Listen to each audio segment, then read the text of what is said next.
Hello, hello. Wait for people to come in here.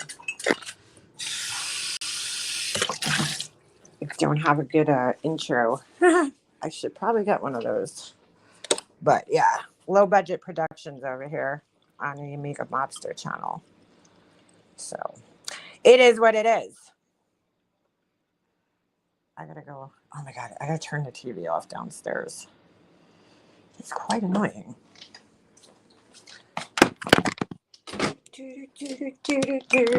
I'll start my own countdown thing.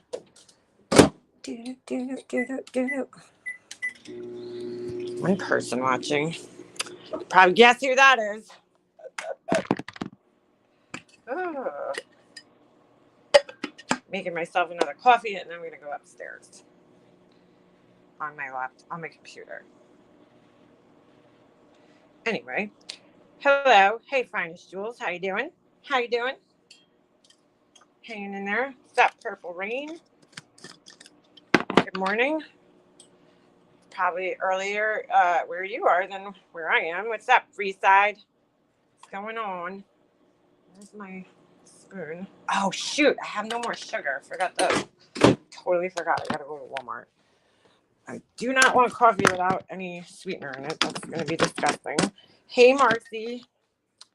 What's up, Ems? Bleachhead Betty. What's up, Bleachhead Betty? Bleachhead Betty. Oh, her and her disgusting hair. She's been on a ripper lately, huh? She has been on a real ripper. Losing her damn mind. Anyway, good morning, good morning, good morning. Well, be careful, Ems. Be careful, girl. Driving. What's up, Lisa? Good morning. So, all right, let me get on my laptop. My desktop here. Because I was watching some stuff last night, and I typically don't do these, like, true crimey type lives. But I was like, dude, there's a huge part of this case that I feel like people in general are missing. The Madeline Soto case. I don't know if you guys have been following it, but I listened to this guy.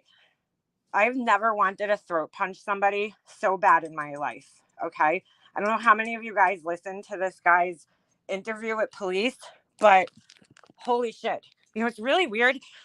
I somehow got signed out of StreamYards this morning. Good morning. Good morning.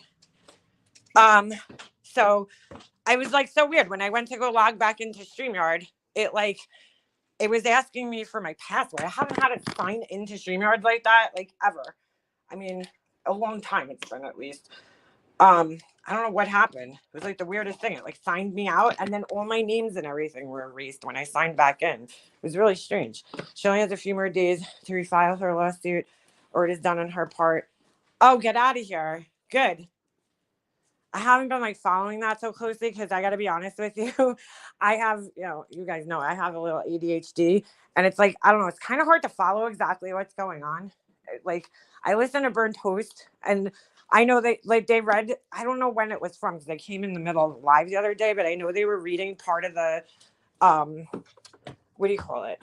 They were reading part of the lawsuit the other day. But I didn't understand where exactly it was happening. What the fuck is going on my StreamYards here? Hold on a second.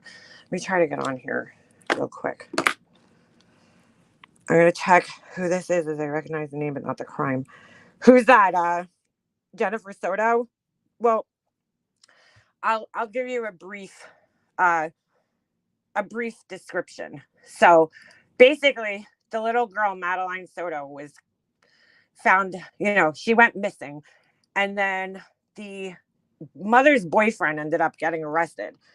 And when he got arrested, they found all this stuff on his phone that he was like abusing her for years. So I think the earliest that they had found photos from was when she was 8 years old. I mean, it's just horrific. So, hold on a second. I don't know why I didn't just start this from my,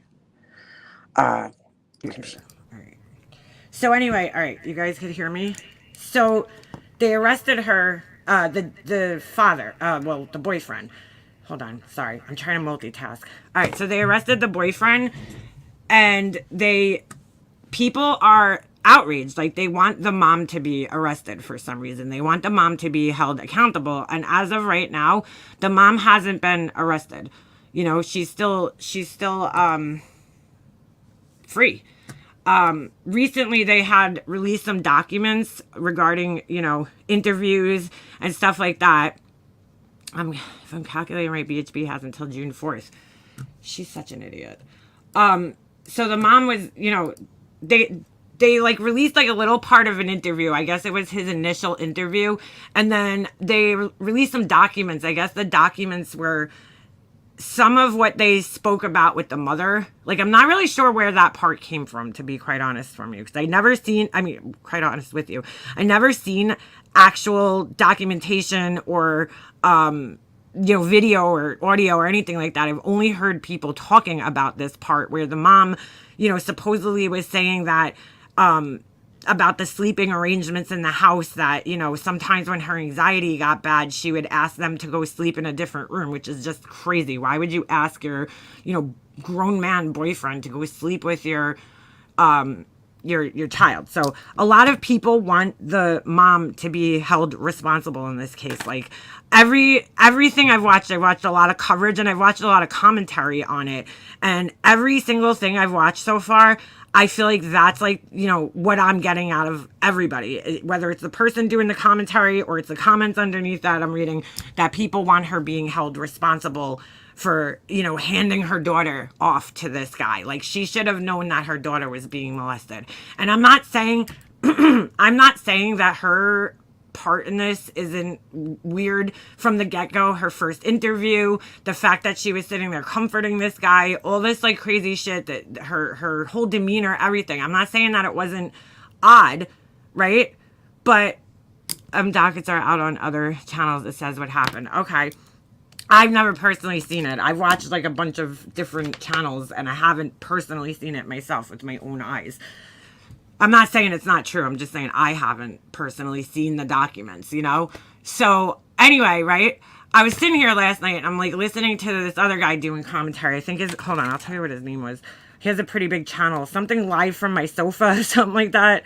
Let me see if I have it up here. Let's see. History. Let's see. And then I was watching the Karen Reed stuff too, which was pretty interesting out of the whole entire thing. Reporting live from my sofa. This guy was doing commentary on it.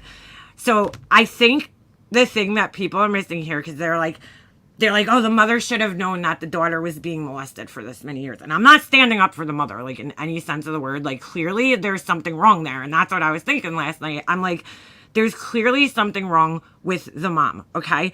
Go back to before any of this happened, and she meets this guy. Now, I've watched quite a few interviews from friends, supposed alleged friends of this guy.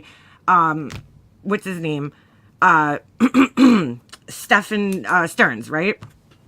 I've watched a lot of interviews. Gray Hughes had a couple, and then he had a couple of friends on. There was somebody else, I believe, that had a friend on that was friends with him. And so far, from what we learn now from the documents, a lot of it matches up, because there was a lot of friends were talking about his home life where he had, I don't know, I guess the mom breeds like poodles or something, and those things were lining up, you know. Yeah, apparently she was shown a photo. Well, she asked to be shown a photo and then didn't believe it. That's what they said. I don't know. But I'm thinking in my head last night, I'm like, here's the one thing that people are missing about this woman. According to interviews that I've heard, several interviews from people that actually knew him, there was an interview with a roommate that apparently lived with her for a little bit, and then his friends. She had severe mental problems. Like, she was on a lot of medication. She had anxiety, depression. She had a whole host of mental problems, okay? And really think about this. Go back before all of this started to happen. What the fuck was she doing with this guy in the first place, right? This guy, from what all accounts, okay, from all the people that I've listened to interviews, you know, given the fact that they're true, these interviews, which I think they are, because a lot of the information that I've heard has been validated in the documents, such as, you know, he's basically a loser, this guy, okay? I don't know how old they were when they met, but I'm going to say they were probably in their 30s. She had already been married previously to meeting Stefan. So she had been married. Obviously, I don't think the marriage was to Madeline's father. I think the marriage was to another guy. So I don't know what the deal is with the father. I'm not exactly 100% sure in that, capacity. I think he lived out of state. But anyway, okay. The guy, Stefan Stearns, this is his deal. He's in his 30s, okay? He still lives at home with his parents, right? He's doesn't have a car from what I understand, okay? He doesn't have his own car. He doesn't have his own vehicle. And he also doesn't have a job. So he doesn't have like a steady job. And I find that really, odd. Why would you get in a relationship with somebody like that to begin with, is what I'm saying, right? That's so clearly she was missing red flags with this guy right from the beginning. Because I'm not saying like, look, people's circumstances are different. And sometimes, you might have parents that are sick and you need to live home longer than, normally.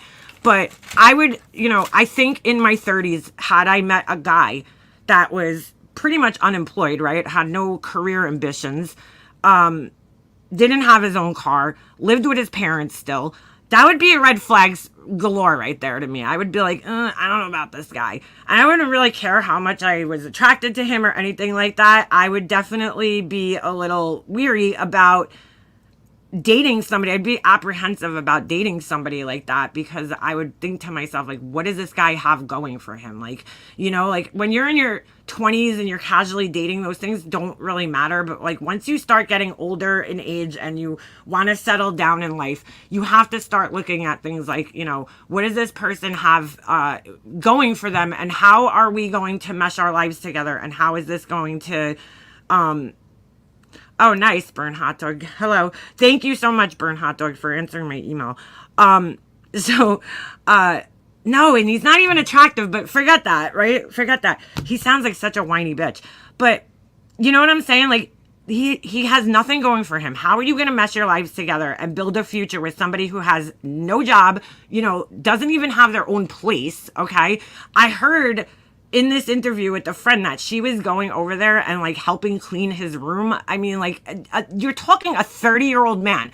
And then there was interviews from his friends, okay, that he had like all these like figurines in his room, like these little toys and everything like that. Like, think about it. What the fuck would you, what attracted to her to this man in the first place? Like, she's clearly missing something there, I guess, is what I'm trying to say. There's clearly something wrong with her, because I don't know any grown woman who would, meet a guy like that, who's unemployed, who, doesn't have his own place and all this stuff, a car, doesn't really have a job. I know he worked at Disney for a little bit, but I'm not sure if they met there or if she got the job for him at Disney because she worked at Disney. I'm not sure how that all went down. But I'm like, clearly she's missing something, okay? She's got that thing where she's just kind of coasting through life and she's missing all the red flags around her. Maybe that's what it is, Sarah. Maybe she's just desperate, for attention or self-esteem. There you go. Because think about it. How do you even get involved with a guy like this in the first place, okay?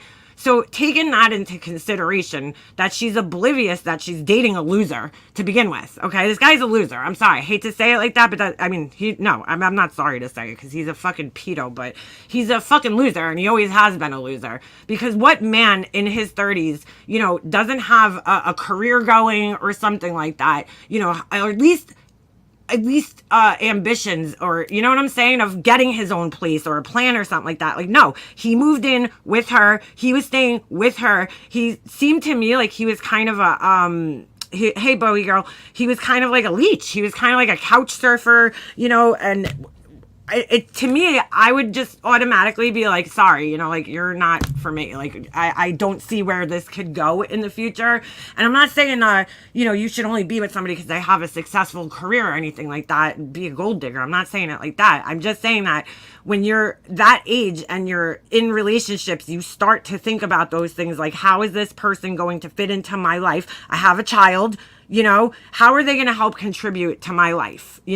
So right there off the bat, it shows that there's something wrong with her, right? That she clearly isn't seeing things that I think the rest of the world would see. That we'd all be like, okay, this guy's a loser. Like, he doesn't have a job. He's not with his, doesn't have his own place, living with his parents still. He's very childlike. He's collecting all these fucking toys and shit. You know what I'm saying? Like, I know men that do that. My brother's like that. I hate to say it, but he is. He's, my brother's into like all these comic book characters and all this kind of shit. He collects a bunch of things, but I'm just saying, like, that I'm not talking like that. This guy had an obsession, okay? Like, it was on a different level. And I don't know exactly what it was that attracted her to this man and that she found endearing about him, but if she could miss the fact that she's getting involved in a relationship with this guy who's just essentially a loser, then I think to myself, it's probably pretty easy for her to not recognize the signs that something's wrong with her daughter. She can't even recognize the signs that there's something wrong with the man that she's dating right off the bat, So unless he lied to her, which is possible, maybe he told her he had his own apartment, who knows? But once she became aware that this man did not have his own place, was still living with his parents, didn't have a really, good job or a steady job or anything like that, because from what the friends were saying, he went through periods where he didn't work at all. Then sometimes he would work for the dad. I think the dad does something with real estate or something like that. Right. You need to both be able to bring something to the table. It's not about gold digging. It's about both parties being practical. Exactly. Yeah, he's a big gamer. Yeah, that would probably be an automatic no for me too. I never dated a gamer or anybody that's like into video games, and I probably never would. No offense, but my husband doesn't play video games. But anyway, so all those things, right?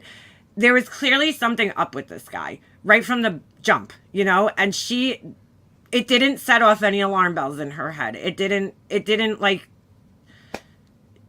I'm lost for words here. You know what I'm saying? Like, it didn't set off any red flags or alarm bells in her head. She's just like, oh, all right. I don't know. Maybe she found it endearing. Or like some of you guys are saying in the chat, maybe she liked that he liked her. But I just want you guys, I got to see if I can find like a clip of this guy talking, because you got to hear his voice. He's got the most bitch ass voice. Hold on. I don't know if I'm going to be able to find it without commentary over it, because I think most of the people that had it, they had a FOIA request it. So, and I'm not going to play the whole thing because it's long, but hold on. Oh, actually, you know what? Gray Hughes posted it with no commentary. Hold on. Let me go to his channel. Stephen Stearns. He actually fixed the audio. So shout out to Gray Hughes. Listen to this guy. I mean, he is just such a bitch. It's not even funny. Stephen Stearns interview. Hold on. Gray Hughes. And yeah, so also on top of that, while I'm looking for this, I checked out the, oh my God. I was watching the testimony from Jennifer McCabe, who is like one of the main, characters in this Karen Reed case. And so far, it's been the best part of the trial. I've only watched really very little of it because it's been very boring up until this point. But, whoa, holy shit. Is it interesting? All right, so here. It's 44 minutes. We're not going to listen to the whole thing because it's pretty long. Let me just fast forward through his thing. And I got to screen share this with you guys. And, hold on. You got to hear what a bitch this guy sounds like. Like, I would throat punch him on a daily basis. There's nothing wrong with having a hobby. No, not playing video games isn't a red flag. What do you mean, half sour? Have you been listening, or are you just coming in here to half-ass listen? I'm saying it's not just that. I'm saying I wouldn't date somebody who is a gamer personally, but, or I never have, rather. I'm obviously married, so I wouldn't date anybody at all because I'm married, but I'm saying that with all the different things that he had, not having a job, living with his parents still, not having a car, essentially living like he's still 18 years old, right? Not really having any responsibilities or anything as a grown 30-something-year-old man. That in and of itself, for me, would be a red flag. Then you add in all the weird hobbies that he had on top of that. He's very childlike, okay? And for me, that's not attractive. I would want to date a man in my 30s, not somebody that lives home. When I was in my 20s, I dated a guy who was in his 30s. He was a police officer, and he still lived home with his parents, and like it was a big problem for me, even though I still lived home with my mom. I was in my mid-20s, though. He, like, it was weird, okay? He lived in his room still, like his childhood room, even though there was a full apartment downstairs that he could have lived in, right? He still lived, like, and his mom, the relationship with him and his mom was bizarre. I mean, she was, like, massaging his feet one day. Like, it was weird, okay? And I questioned, like, is there something wrong with this guy? Why is he still living with his mom like this? Like, he had more than enough money to be living on his own. And I understand that people stay home sometimes to save money. You know, like, my husband lived in an apartment when we started dating. He was in an apartment at his parents' house because it's especially here, it's very hard to afford living on your own. But I'm saying, like, this guy clearly throughout the whole entire time that they were dating never had a steady job or anything like that. You know, there's a lot of red flags there that she missed, okay, with this guy. And not saying that she should have even known that he was, like, going to do something to her daughter, red flags. I'm just saying, like, red flags in general. Like, there's something wrong with this man that he's this old. Oh, I just want to punch him right in the face. I can't stand his little whiny looking face. All right, so Gray Hughes plays some of the audio, so we're going to listen to some of this. Neither of us were here yesterday. I hope he doesn't mind that I'm using this, but I'm pretty sure he wouldn't. Shout out to Gray Hughes. Go subscribe to his channel. Anything in moderation is fine. I see most gamers gaming most of their day. Why, yeah, exactly. All right. So they're talking to the cops. This is when she's still missing, and you could tell the cops know what's going on here. So if you can be kind of like specific about like times and stuff like that, okay? Woke up around 7:15, somewhere around there. Oh, he just sounds like such a bitch. I woke up around 7:18. It was an early start for us, but it gets so creepy at the end of this interview. We had talked about getting McDonald's breakfast beforehand, so we wanted to make good time.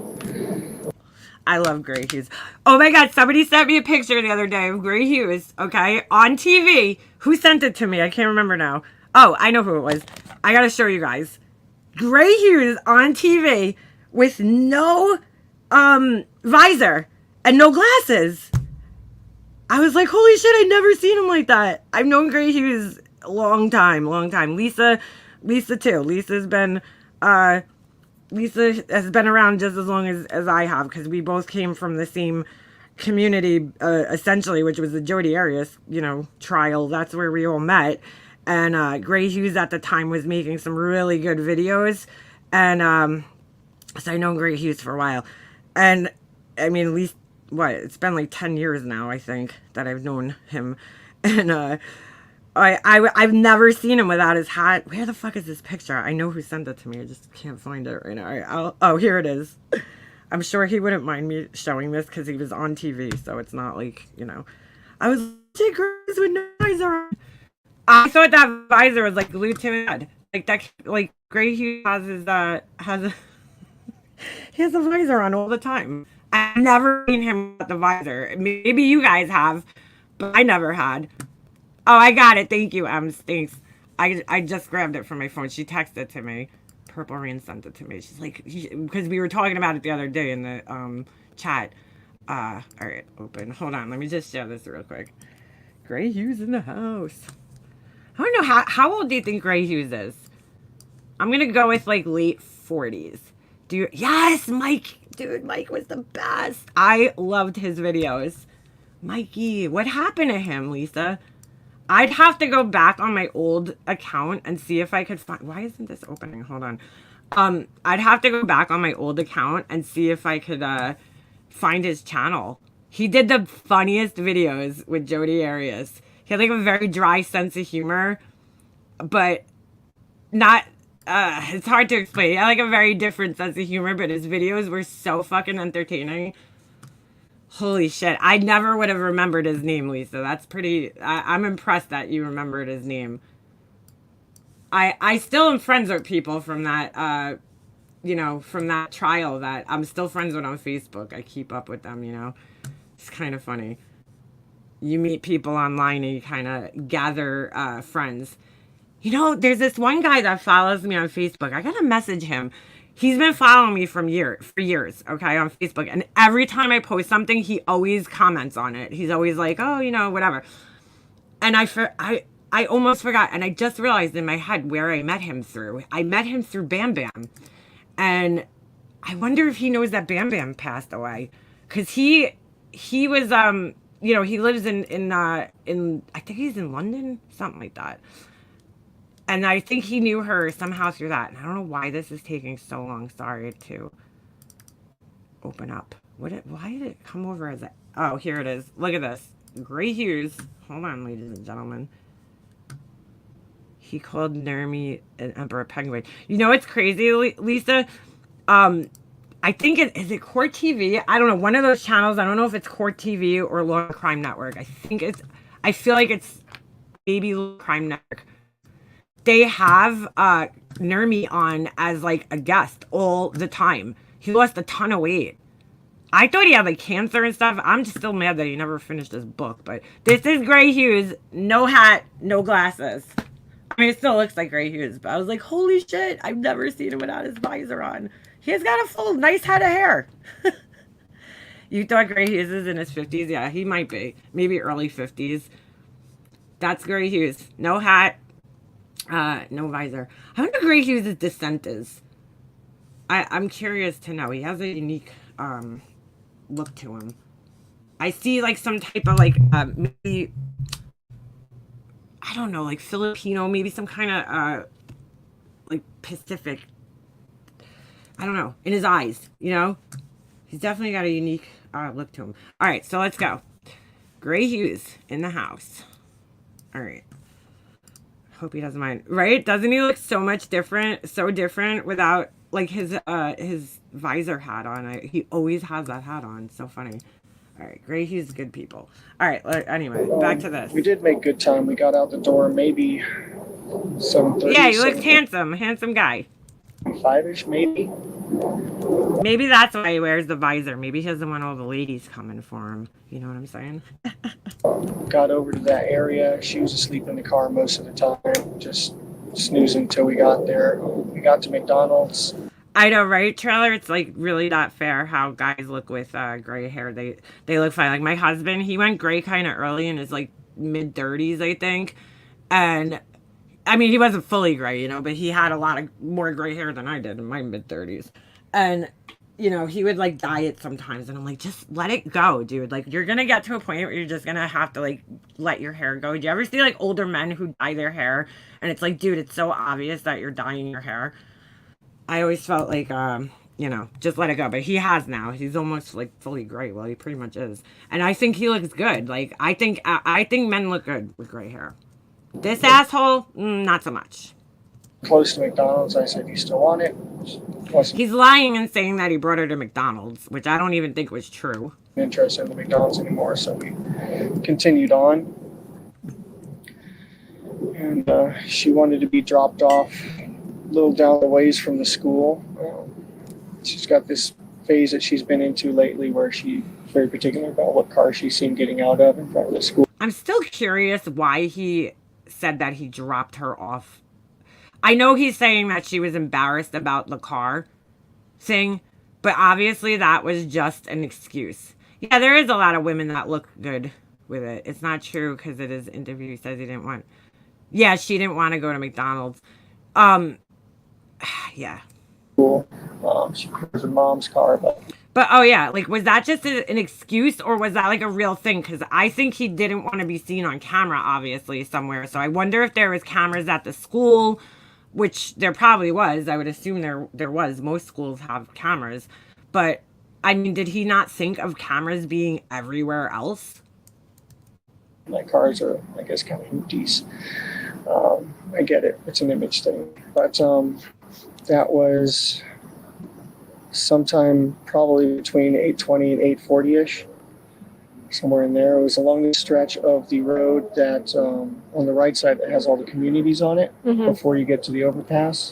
Dude, this female cop has such a... She is fucking done with this guy. Already. You hear in her voice how annoyed she is with him.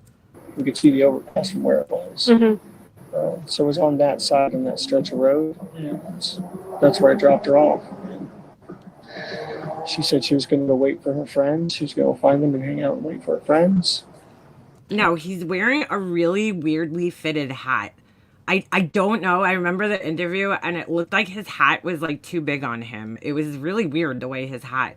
So he has like a backwards like fitted baseball cap on, but it's weird the way it fits his head. It's like too big or something.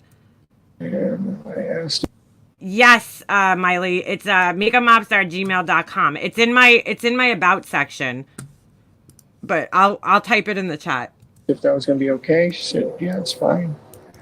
Kids get dropped off early enough as it is, so it's not totally unusual for that to happen. It's just not usually that early that I drop her off. I do school runs every once in a while for her. I said, okay, let her out. Have a good day. Love you. Thanks. Love you too. And I turned around and was driving away and was watching her in my rearview mirror to make sure that she was. This part makes me sick because he had fabricated this whole story about her walking away, him watching her in the rearview mirror, and I wonder if he's like in his head thinking about another time that he maybe dropped her off at school and that's how it went down, and so he's telling that story, or like did he just make these details up? Where we're supposed to go, and she was moving in that direction, but she was not for nothing, but like what responsible adult would fucking drop a kid off? Like his story right away did not make sense, because what responsible adult would be like, yeah, let me, like, I'm sorry, you're the parent, right? If my son said he was embarrassed of my car, I'd be like, okay, well, too bad. And I would drop him off right in front of the school. I'm not gonna drop my kid off down the block just because he says he's embarrassed of my car. I'd be like, you're lucky that we have a car, okay? There's some people that don't even have cars. Like, right there, his story doesn't even make sense. Rummaging around in her backpack or something. What I assumed was probably headphones or something like that. It's all right, B-Frigs, I just went live. I find out later that she forgot her phone here, so she may have been rummaging for her phone. But she was still kind of making her way towards. She was rummaging for the phone, but then he realized, oh shit, the phone's at the house. Towards that direction, so it looked okay. Like any other day, and I just continued on. Okay.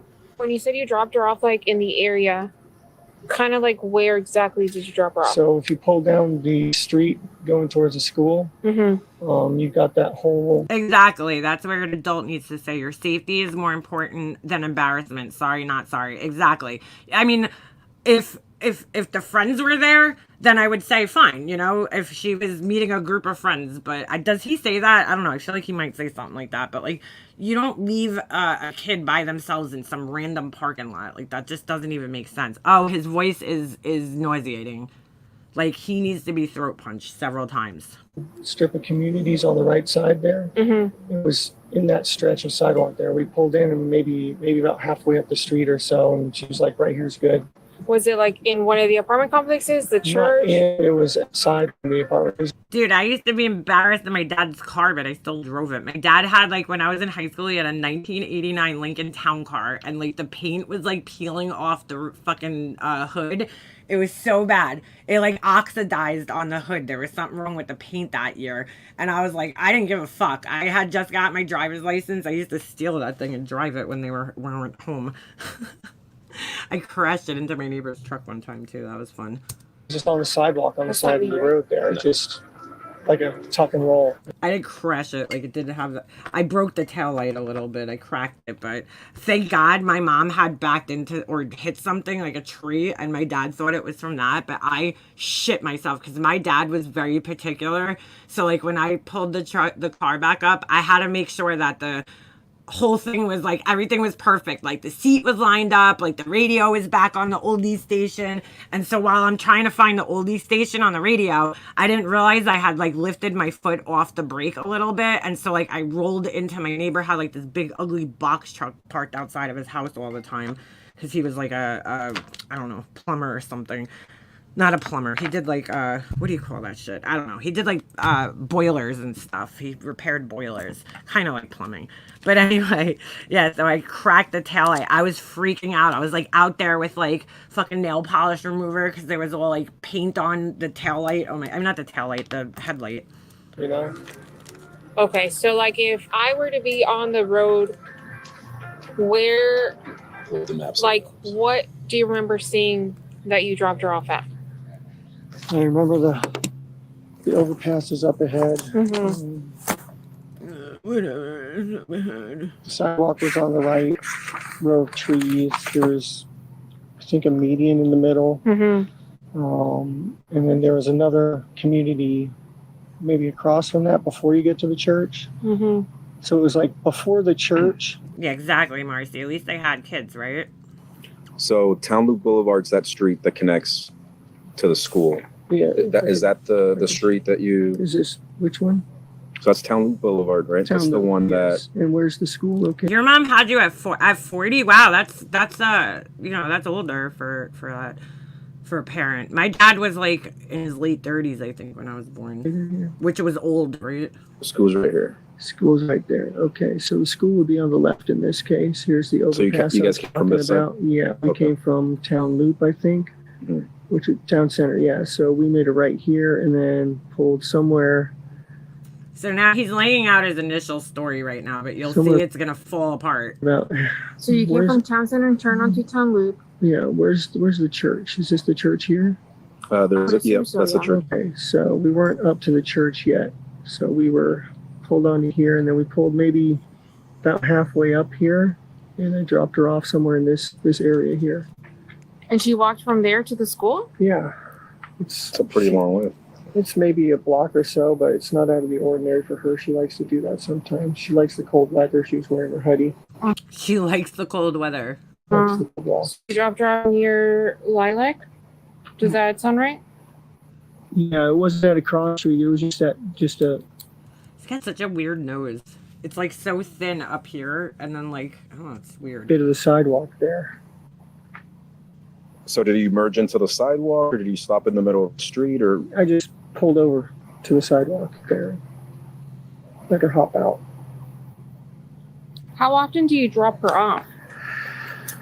This might be the 5th or 6th time I've ever done it. Okay. And when you drop her off, where do you normally drop her off at?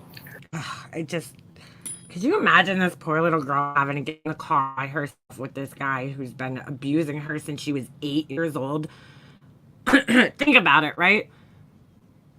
In your life, I don't really remember. I don't have too many memories of my life from 3, 4. You know what I'm saying? I think like my earliest memories of things started in like at like 5. You know, there's very few things I remember at 4 years old. You know, maybe like big events that happened in my life.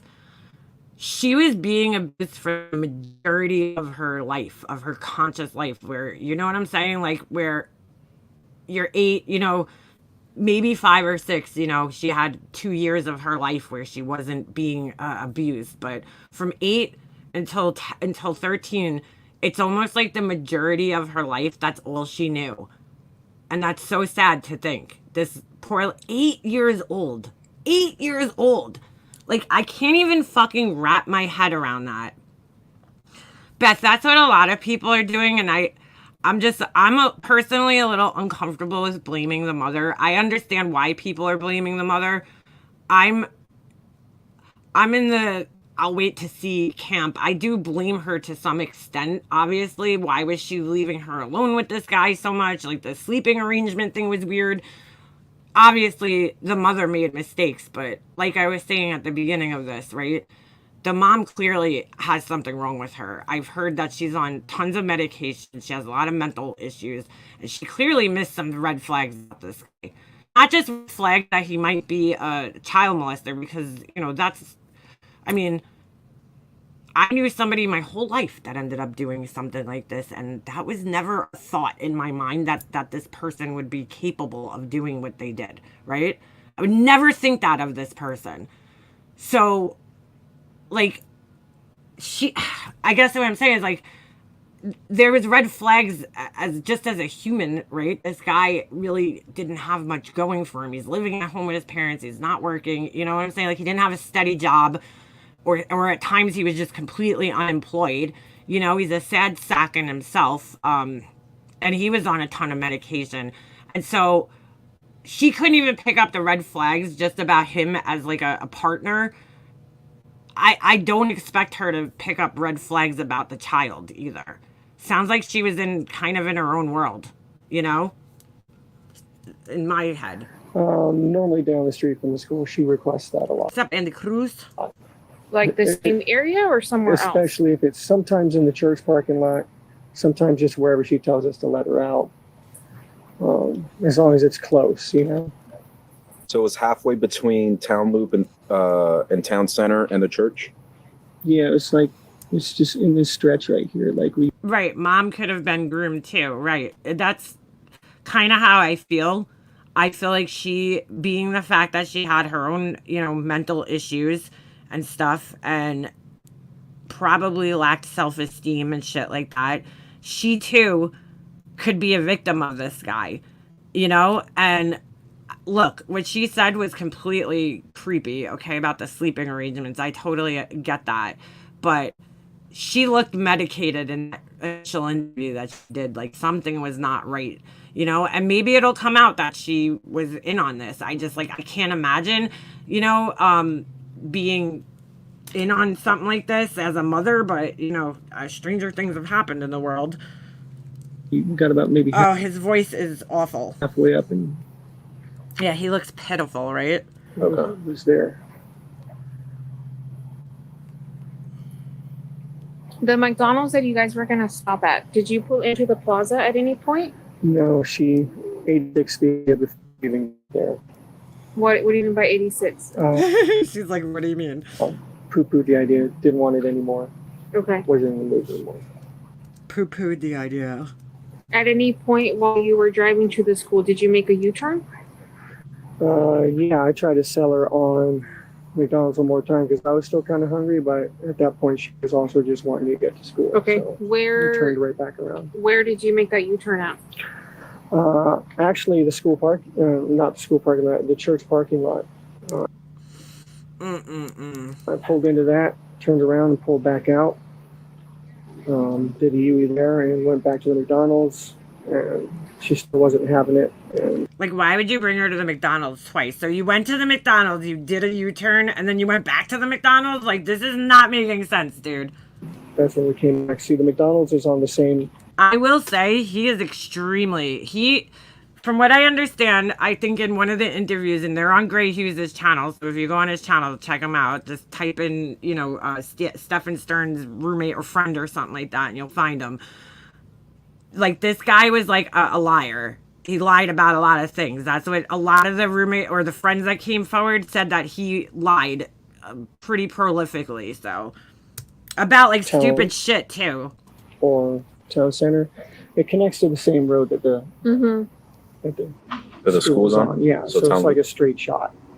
So you guys came from, just so I can kind of get a good visualization, Town Center, and where did you come from, Town Center? Town Center, so where's the McDonald's? He sounds like he's straining to take a shit. I'm so bad at reading these, I'm sorry. Oh my god, everything this guy says is fucking nauseating. I'm so bad at reading these. Like, really, dude? So we This came, is all Town Center. so we came across on Town Loop, I believe. Is that the road that the school is on? No, this is Town Center. So you Okay. said you were on Town Center, and then you made a right on Town Loop, which is Yeah. the one that takes you to the school. Yes, correct. Right. Excuse me, B-Frags, it's a police officer. So this is the initial interview that he did with police while she was still missing. So they hadn't, hey, Muffin Mouse, they hadn't, realized that she was deceased yet. They thought, they're trying to get information from him to see where she is and what happened that morning. But what I'm saying is, before Town Loop, for Town Center, what street did you take? I'm so sorry. I'm bad with the streets around here. How do you usually I'm bad with everything. get to the school? I just take John Young and then wait till I see the McDonald's and make a left. Oh my God, you sat on a jury where a guy on trial was accused of molesting 6-year-old stepdaughter. Jesus, I wouldn't even, oh my God. That's what, that you said that, Beth. I was listening to this guy, Gavin Fish, who I was actually promoting his channel the other day. I still like the guy, but he had Jennifer Coffin douche up there, and I can't stand that woman. I I just can't. I can't stand that woman. I've never seen somebody who likes to hear the sound of their own voice so much. And she just gets all the facts wrong. She's horrible. And she's everywhere. Everywhere. But anyway, he was saying that, and I didn't even think about that. But he was like, you know, hopefully this guy just pleads guilty. It doesn't really look that way. But, you know, to spare the jurors and everybody else of having, the families and everybody of having to see these horrific photos, because they're going to have to see these horrific photos. They're going to have to see old pictures that were found on the phone and the photos of, you know, her deceased. And like, nobody should have to see that. There and then follow that around. What kind of fucking idiot would document this shit like this? And that. There's theories out there that he was like maybe on the dark web trading photos with other people in these fucking creep groups. Goes straight into the road that the school is on. And just use the landmarks. I don't memorize the street names.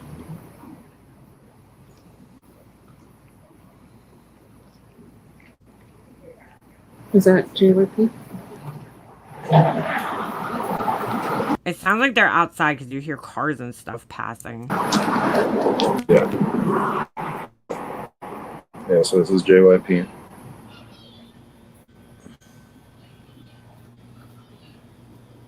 I mean, at the McDonald's, you turn right? And then you said you made a left at the McDonald's? So that's Jungyoung Park, but you're going north on Jungyoung. McDonald's, and then go around, and then that shoots straight into the road that she's on. Okay. Because that's... I believe that's the correct road. Yeah, well, that's the fastest way to get there, but... I mean, like, you believe? You told me you came from Town Center and Town Loop. I'm sorry. Seeing the evidence is one thing I don't miss after leaving my last job. Yeah, dude. I mean, I told you guys, like, years ago, I was going through, like, a crisis in my brain, like, what I wanted to be when I grew up. It was probably in my mid-20s. And, you know, I was like, should I take the cop test? And, you know, and then when I realized that you would have to, like, go to accident scenes and see, like, people in, like, the worst condition, I was like, yeah, no, that's something I don't think I could do. I'm not into looking at, like, gruesome photos or anything like that. I don't know the street names. Okay. I'm sorry. So, I'm doing my no, best. that's okay. So now that we know that you came from Jungyoung Parkway and you made a left on Town Loop, so you passed the McDonald's. Yeah, that was when she said no to McDonald's the first time. Okay. So you guys keep on going on Town Loop. You guys remember when we were younger? I'm sure this is pre-internet days. There was a video that had come out called Faces of Death. And, like, everybody, I seriously used to, like, question people because everybody I knew watched it. Like, everybody. And I was, like, one of the only people that was like, why do you want to watch that? Like, I could not wrap my head around. And I was like, are all my friends, like, psychopaths? Like, why do they want to watch such a thing? Because from what I understand, it was, like, horrific, like, I don't know, videos about, you know, people dead and I don't know what the fuck. It was fucked up. And I was like, no, thank you. Like, I had no interest of watching that at all. But I know a lot of my friends did. And I was like, what's wrong with you guys? Like, why would you want to watch that? I just don't even understand that. Don't even understand it. Yep. Yep, the last thing that poor girl saw was this piece of shit idiot's disgusting face. That mother should have had many signs and guaranteed she ignored them all. I don't even know, Karma, if she ignored them or if she just was completely fucking oblivious, the same way she was oblivious to the fact that this guy was a fucking loser. So I don't know, you know, like, that's why, like, you know, whether we like it or not, there's just some people in this world that walk around with fucking blinders on that are just fucking oblivious to reality. And maybe the reason I feel this is because, like, this happened in my own family and everybody missed the signs and the signs were there. We all just talked ourselves out of them. You know, everybody at some point in time saw signs, but had another reason in their head why these signs were happening, myself included. because you just don't want to believe that this type of thing is happening. Like these when these types of things happen, you're like, no, this doesn't happen in my family. This happens in other people's families. You know, you see this shit on TV, like this, you know, this happened, but like there was things that I could go back now and look at in hindsight, you know, because always hindsight's 2020, and I could be like, oh shit, you know, like there was this weird situation that happened one time, and I knew at the time that this situation was weird, but I didn't even affiliate it with something like this happening. I was just like, in my head, it's weird, you know, but this never popped it never popped into my mind that something like this could be going on in my own family. Like it's crazy. And her mom didn't know either. And especially, I have to say, because I think a lot of people miss this point, like when you're 13, 14 years old, a lot of kids go through a rough time at that age, right? Because they're getting into puberty, their hormones are starting to kick in, you know, their angst is starting to kick in, right? Children start to rebel at that age naturally. So when your kid starts acting out, if they start acting out, you know, because a lot of these kids hide this shit, and they hide it very good because they hide it out of fear, you know? When a kid is being groomed by one of these people, they're being told things like, you know, you don't want your mom to find out, because, you know, if your mom finds out, she's gonna, you know, whatever, disown you, or, you know, everybody's gonna be mad at you. And so at that age, you believe those things, you know? So I believe that children could hide this very well. And and I've seen it with my own eyes. But if kids start acting out in certain manners, number one, not everybody knows the signs. I do now, because I've educated myself on it after it happened in my family, so that it never fucking happens in my fucking life again, you know? But a lot of people are not aware of the signs of what a child acts like when there's something like this going on. I mean, I just find it hard to believe that there's so many other cases where this happens, more than you would ever even think, okay? Because I've talked to a lot of people about the situation that happened within my own life, okay? And I can't believe how many other people I know that have had the same fucking thing happen in their family. And it's been hidden. And they've never talked about it, you know? And I don't know. I don't know why it's okay in those cases for people to not talk about it. But in this case, for some reason, the mom should have known. And again, I'm not defending the mom. I just need more information to know if she was playing part of it or not. Alexi, you need to stop using victims of your family as your YouTube content. They are no contact. Oh, hey, fucking Burgundy Blues is here, guys, because they say the same thing. They are no contact with you for a reason. You make me sick. Actually, I'm no contact with them. So you got that a little backwards. It's not that they're no contact with me. I'm no contact with them. I'm the one who made the decision to stop talking to them. But I'm not using them as content. Thank you. I'm relating to what I'm talking about. Idiot. But at that point, we still had a lot of time to kill. Somebody jealous. Very early. So what did you guys do?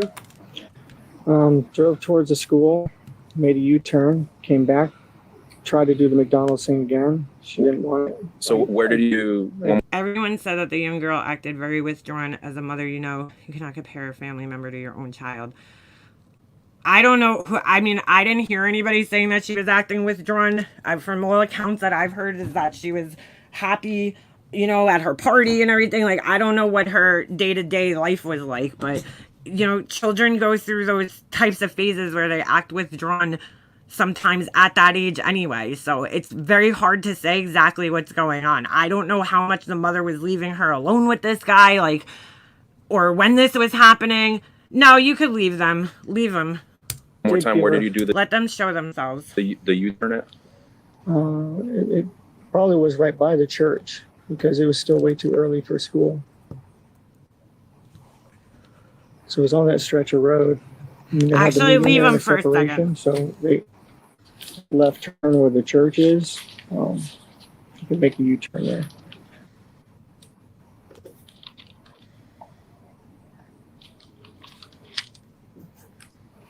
And then after you dropped her off, what did you do?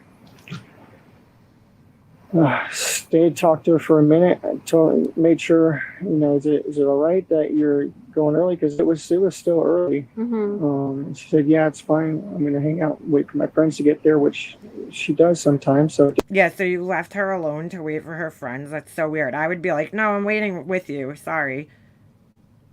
it didn't sound, outrageous or anything. That was it. Told her to have a good day. I loved her. She told me she loved me too. I turned around to leave, and I was watching her in my rearview mirror. And she looked like she was walking in the right direction. She was rummaging in her bag a little bit, like I said, but still sort of just shambling in the right direction while she was doing it. So it looked normal. It looked okay. It looked normal. Okay, and then what did you do after you left the area? I left to go to the local vape shop because I needed some more vape juice. I don't think any of this was actually true. The mother in that case I was talking about had no clue they even had a baby together. Well, there was another person on here years ago who we all know who had, her husband was unfortunately doing the same thing to her children, and she had no idea. And it was a really, really hard situation for her. And we all got mad because if you guys remember, Molly Golightly went live and she started blaming the mother of the kids that, oh, how did you not know this was going on in your house? And the whole community got outraged by it. How the fuck could you blame the mother? And it's just weird. I don't know why in this case specifically, the mother is being blamed. When in so many other cases where these things happen, the parents don't know and everybody's okay with it. It's just strange to me. I don't know why they think the mother should have known in this case, but again, I just want to see more evidence of her knowing before I start saying that she knew, They weren't quite open yet, so I ended up going back home. Waited about an hour or so and then went back and checked the vape shop again. It was open, so I got what I needed there and came back. Do you remember what time you came home? Was there someone before this guy who harmed her child? I don't think so. The first time was probably right around 10 to it. And then I waited here and went back to the vape shop. Probably finished at the vape shop and came back home again a little after 11. Okay. You said the first time that you hung out was a little bit, right? Yeah. Was there when you got here at 10? Okay. I think so. She might have been at her blood appointment. Let me double check. I know she had a blood appointment at some point during the day. Oh, it's okay. We don't have to ask her right now. Sorry, everything's a blur. Everything's a blur. So she might have been here. She might have not have been here I the first time. believe she was here because she was sleeping in as much as she possibly. Seems like it was going on for a long time. That's why I would think there would have been some kind of sign. Well, I mean, yeah, there could have been. I'm not saying that there wasn't. Like, I'm just saying that you could, in your brain, potentially write it off. And the mother obviously was, I don't know, either heavily medicated or just in her own fucking world. Like not paying attention to the signs, maybe not even knowing the signs. I don't know. It's very, very strange. I mean, this was going on and he was photographing it and it was, yeah, it's fucking weird. Because she's been messed up with her new work schedule, so she had to be He never says what kind of appointment. here because she didn't want to sleep in. I'll double check. Something with a doctor, if that's what you're referring to. Yeah, I believe she was here. And then what time did you say you left again to the smoke shop? Maybe after an hour or so, maybe 11 or so. Okay. And then what time did you get to the smoke shop? Of course she knew. She thought it was just fine for that scumbag to sleep in bed with Maddie. She did not protect her during the period. Oh, that's their opinion. It's maybe 10. I mean, I heard that she said she slept in bed. They all did, which is fucking weird to me. I said that already the other day. It's fucking weird. I mean, she's 13. It's not like she's like a, baby or something. So yeah, it's fucking weird. Absolutely. Minutes away, so I just think that this man might have also manipulated her, and I don't know. I don't know. I mean, she's a grown-ass woman. She should have known better 100%, but something's clearly wrong with the mom that she even got involved with this guy in the first place. After that, stopped in, got some juice, and What's the name of the smoke shop? Eastwood Broadway. Okay. It's just over off of John Young. It's not It's really hard to hear. It's like a plane. And then after the smoke shop, what did you do? Okay, for how long? And she made a comment during, I guess, an interview where she said that she told them, like, if she was having anxiety to go sleep in the room or some other room. And I'm like, I don't know if she meant, like, go sleep in your room and you go sleep wherever the fuck he would sleep. Because I think he had his own room in this house. Like, I don't think she made them go sleep together. But maybe that's how people are taking it. I'd have to see the exact quote. Like, which I haven't, so... I mean, that's fucking weird if you would tell her to go sleep with this guy. Like, that's fucking weird. Sorry. East until 12:30. And this isn't her father. This is a boyfriend of hers. 12:45-ish, something like that. Even if it was her dad, it would still kind of be weird. Just saying. Yeah, she was very drugged. And then what'd you do after that? I had a couple errands to run over on 192. She was talking about making a BJ shopping list. They haven't set a trial date as of yet, but I think they were saying early, what was it? Sometime this summer. Was it August or something? But that it's probably going to get pushed back. You know how it goes. Then they let these guys out to do it all again. They are repeat offenders. Yeah, the recidivism rate for this particular issue is probably the highest of any other crime, criminal rate. She just wanted to make sure I was back in time. I was supposed to go pick Sick. It's a sick, fucking weird addiction up. that these men have. I wonder, and I haven't heard too many people talking about this, but I wonder if there's other victims out there of this guy, or if he just got infatuated with her specifically. You know what I'm saying? Because everybody, yeah, he deserves the Lorena Bobbitt for sure. You know what I'm saying? Like, they're like, a lot of the times these people do this, like, this is just who they are, and they've been doing it from a young age. Even when they're children themselves, they might do it to other people. Younger children, they might act inappropriately with them in a sexual manner. But I wonder if there's other victims out there, or if he just, because obviously you got to start somewhere in these sick things. So, was she like the first one? Like, I just like, dude, there's nothing, I cannot for the life of me just understand how you could be attracted to a fucking child in that way. It's disgusting. It is the most disgusting thing I've ever could ever imagine. So I was visiting some card shops around the area on 192. I'm kind of a nerd, so we had a new trading card game release, and I was seeing what the situation was with it. Do you remember what places you visited? Yeah, Coliseum of Comics. Stopped by a couple Targets, and I was going to go to House Rules Games down by Oak and 192. This grown-ass man is going to fucking comic book stores and fucking card stores during the fucking day. Didn't make Instead of working. it that far. I got a flat tire on the way. Do you remember I got a flat tire on the way. where you got your flat tire? It was on 192. I pulled into one of those plazas somewhere.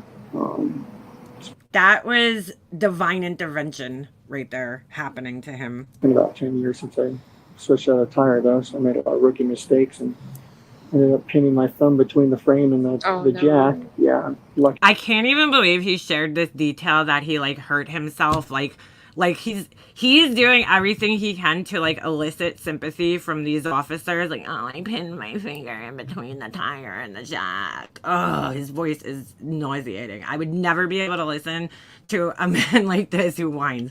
I worked with a guy years ago. He was kind of nerdy, kind of like this, and he used to whine all the time. And I was like, oh my God, dude, you're gonna be single for the rest of your life. Like there's nothing worse than like a crybaby whiny man who like is always complaining. Ugh. It's not a lot worse than Thank you, Queenie. it could have been. It needs to be seen about. Ooh, that's interesting, Petty. If she bit him. There's no cure for pedophilia. I wonder if what the manner of death was. Whether she was hit with something, or there was some other way. Oh, God, it's sickening.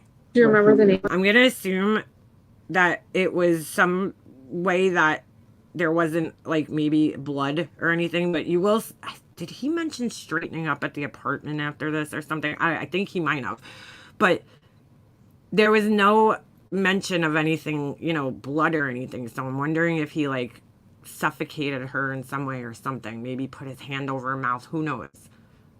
Or the plaza? Sick fuck. Any chance? Okay. Do you remember like what stores were? It was like right before you got to Oak though, so it was one of those. Yeah, there was a friend who said he was creepy, weird, caught taking photos of relatives. No, and also supposedly he was taking pictures of one of his, was it a friend's girlfriend or something like that? I don't know. You got to listen to the interviews on Gray Hughes' channel. Is he eligible for the death penalty? I don't know about that. Little strips. Okay. I think so. It depends on what they're charging with. I don't know exactly what I know about the other charges with the, you know what? Let's look that up. And then but I did not make it back in. Because if he's not being charged with first degree, I don't think then he would be eligible. So I'm not sure how they're charging him. I know he's being charged now with the murder, but I don't know exactly what the charge is. Let's see if we can find that real quick. Because of that, I thankfully had the spare. I put that on and tried to get back in time, but caught every red light on the way. She ended up leaving to pick up Maddie without me. I was about 10 minutes late on it. So I called her and let her know what happened. I apologized profusely because I promised I'd be there with her to pick her up. Yeah, it says he was indicted for first degree murder, so I would think so because it says, and then, capital sexual battery. Oh my God. Is Florida a death penalty state? I think so, right? Is it? Yeah, we don't have it here. Just sat and waited. After that, she had already gone to get her, so I just sat and waited and hung out, straightened up the house a little bit. You heard him right there? He said he straightened up the house a little bit, and I wonder what that means. It's weird that he said that. He straightened up the house a little bit. So where did this scuffle occur? Was it, in the house? Was it in the car? What exactly happened?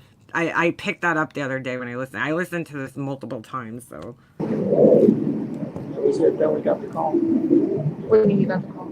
The call to her that had not come out. So we started getting worried. Started making calls to her family, be on the lookout. She might be walking to you.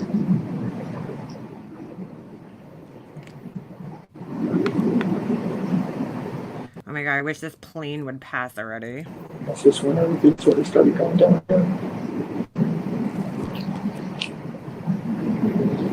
That one was it?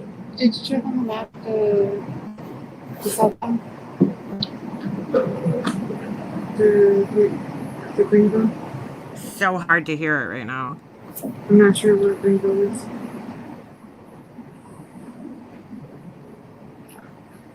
I noticed, I'm sorry, that she forgot her phone, right? Is it normal for her to not have? You know what his face reminds me of in this picture? You remember like in the 80s, everybody had those creepy, like sad clown pictures? That's what it reminds me of. He looks like one of those sad clowns. Her phone? Unfortunately, she's severely ADHD, as am I and her mother. Mm-hmm. So it is not uncommon at all, and that very, very usual thing for her to forget things. She'd forget her head if it wasn't screwed on. And we're forgetful about, right? On this other channel, this lady allegedly interviewed the old roommate, and they said there was never any mention of her having autism or ADHD, so I don't know why this keeps being brought up into this. Writing her about that. It will remind her, and then it will leave our mind, and she'll say, okay, and then it will leave her mind. And is she on medication for this stuff? Normally, yes. She's been staying with her grandparents a lot this week while her mom was working. So she has not been getting her meds pulled up. Okay. So she was really spacing. Where's mom working? What changed her hours that she needs all this sleep? She's training, so it's not a set schedule yet. Okay. It's just early this day, late closing training. So today. different hours. Yeah, no, that's. He said that the mother's training. Does that mean she's training other people, or is she in training at her job? Takes a toll. So I came up here, she needed help. Because I was under the impression that she worked for Disney for quite a long time, no? I split my time between the two places. I needed a visit. We all needed to be a little happier together. So. It's interesting that she was staying with the grandparents in the week leading up to this. Too bad she went home. This is a great thing. Julie thing. Just tell them. And where's the McDonald's? Right. The grandparents must be beside themselves. The biological dad lived out of state, from what I understand. There's an interview with him on here. No, he doesn't work. He was working at Disney, and I'm not sure what happened there. And then I'm not sure why he didn't work. He's just a loser. That's why. This guy photo comes up next to the query on Wikipedia. What does it mean to catch the ick in a dating relationship? He's disgusting.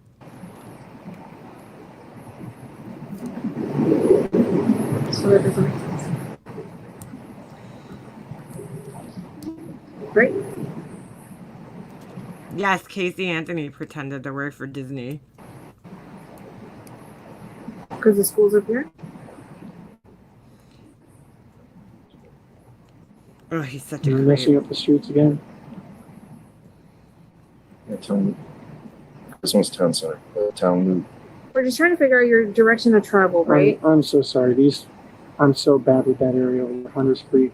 You said you made a He's bad with everything, apparently. U-turn Mm-hmm. at the church to go see if she wanted McDonald's again, correct? Yes. Did you go anywhere else? Because I know you said you had time to kill. Oh, not only is Florida a death penalty state in 2023, it lowered the bar for what qualifies for capital punishment, making it easier. Only one of 5 states. Wow. Did Good. you guys go anywhere else? No, we didn't go anywhere else. Is there a reason why you would be back on John Young Parkway? When we tried to go back to McDonald's a second time, Why would you go back to McDonald's for a second time if she didn't want it the first time? It doesn't even make sense. So his story's starting to fall apart now. we would have made a left over there instead and just looped around again. One thing that, like, got me listening to this is how fucking calm this guy is. Think about it. Most people would be shitting their pants. I don't know if you guys ever heard what's that guy's name? McDaniels. Is it Stephen McDaniels? He murdered the neighbor, this young girl. They went to college together. And it's probably one of the craziest interviews because he's joining the search for the girl, you know. He's looking around and they're going around the apartment. As he's being interviewed about searching for her and her being missing by the news, they find the body. They get news that the body has been found. And you literally see such a shift in him that he actually, like, had to go sit down because he was like, oh shit, like, her body was found and he was the one who killed her.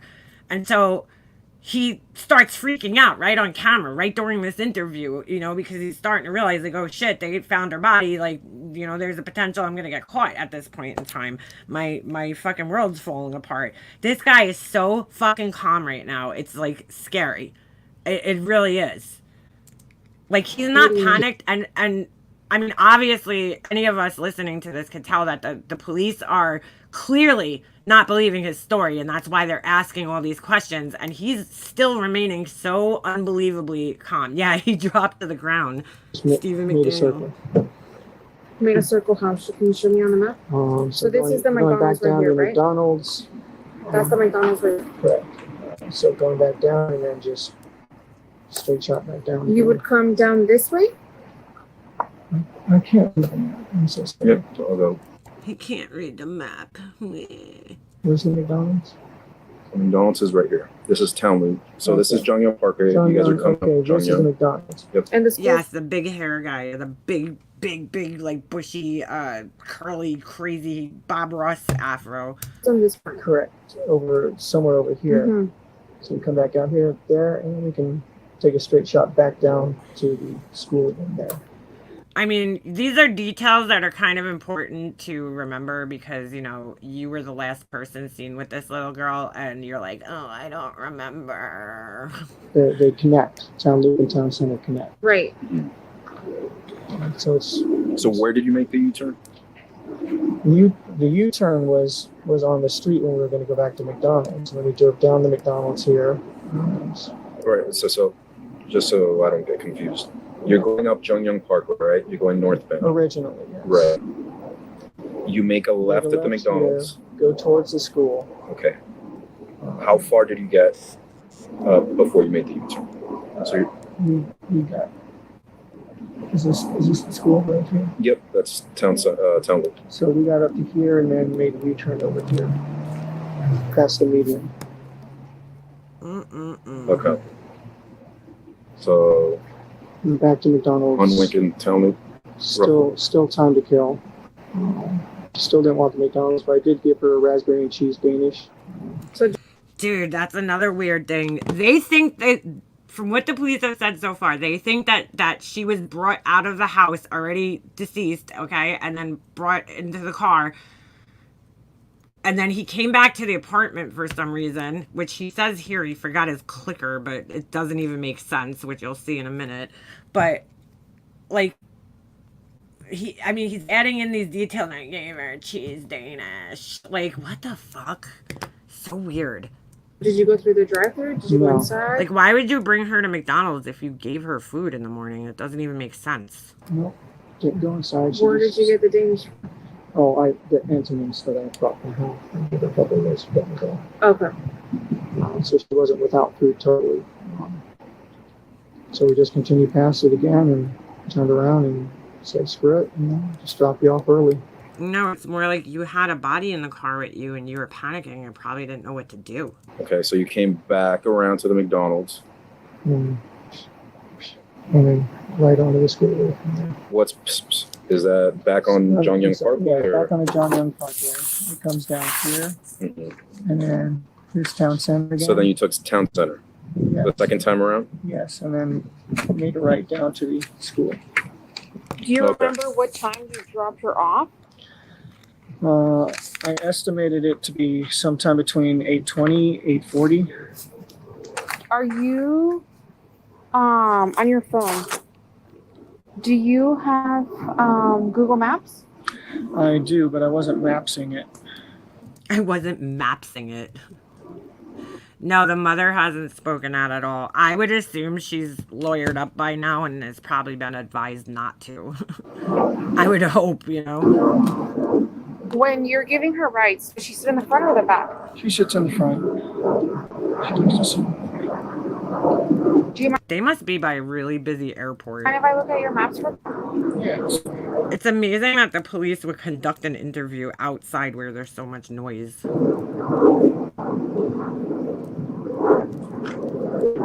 things? And just to confirm, also, you said, so the second time around, you said you went up Jungyoung Parkway, you went through Town Center this time, made a right on Town Loop, and then you said you dropped It her was off right here in this stretch here. around this area. Okay. Which was before the underpass. Correct. Before the underpass, just before the church. The church was ahead on the left. The underpass was just beyond that. The school was just on the other side of the underpass. So maybe Okay, on the left-hand side. maybe a block away. Okay. And you said that that's typical of her to walk that distance? Yeah, she likes the morning walks when it's cool. She doesn't like being seen getting out of certain cars. Being a middle schooler, it's an image thing. He's sticking with that. I don't know. Do 13-year-olds really think of those things, though? Like, I don't know. Do they? I guess, maybe. Thinking about, like, not wanting to be seen in a car.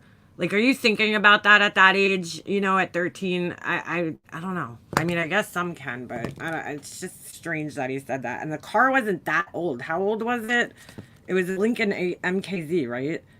I mean, it's not like the car was, like, dented up and the windshield was, being held together by duct tape. And, you know what I'm saying? Like, the car looked, from what I seen, looked to be in decent condition. Like, do kids that, you know what I'm saying? Like, the kids at 13 really know that a car is old. Like, I don't know. I don't think my sons are almost that age. Like, I don't think my son would necessarily know, like, what cars are modern and what cars are, like, you know, maybe 10 years old. I don't know if they'd be able to discern that necessarily. Um, A girl, especially, you know, like, that's like, boys are into cars, so maybe, you know, but girls, I don't know. and she will sometimes do, you know, for her friends. She's not do that. Do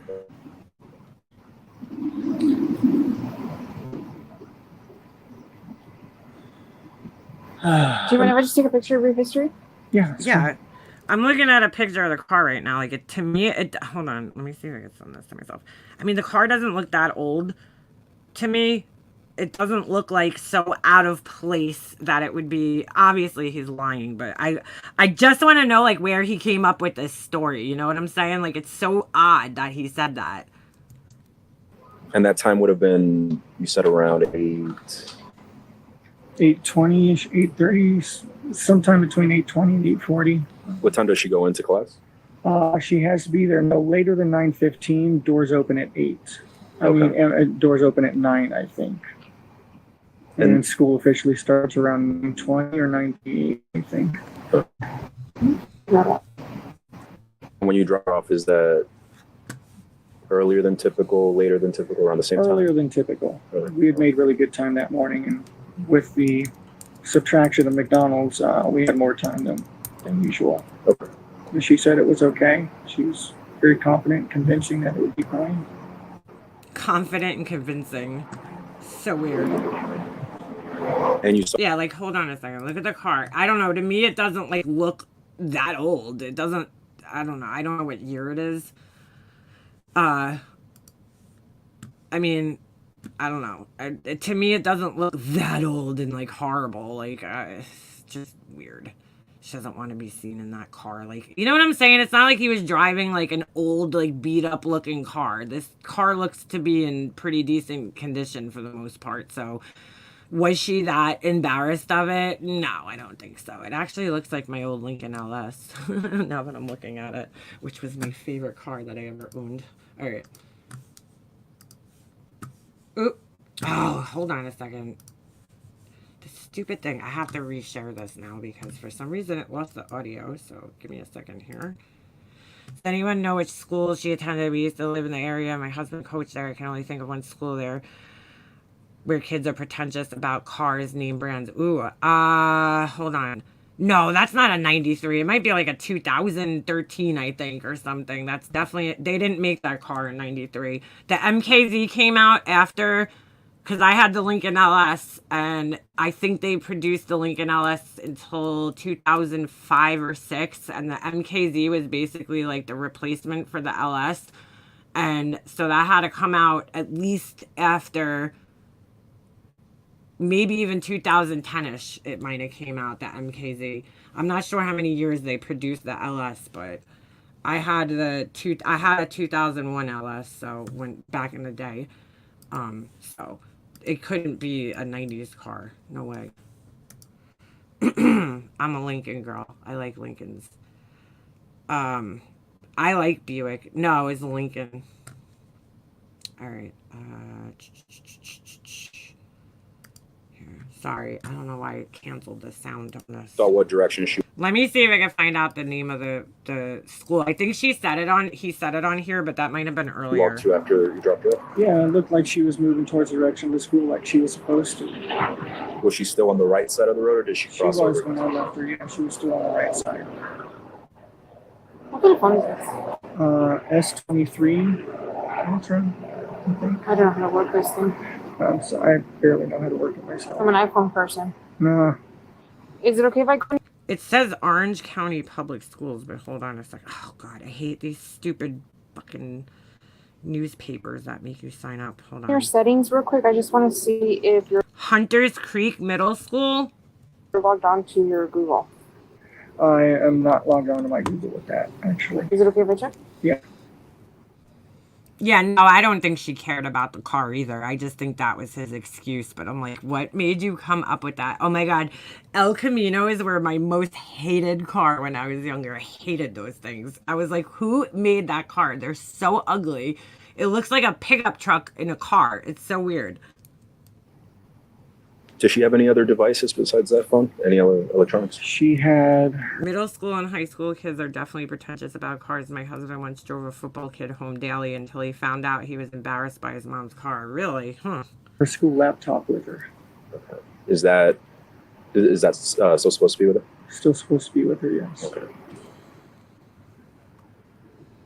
And what kind of book bag was she carrying? Black book bag with like grayish blue hibiscus flowers on it, like a Hibiscus. French.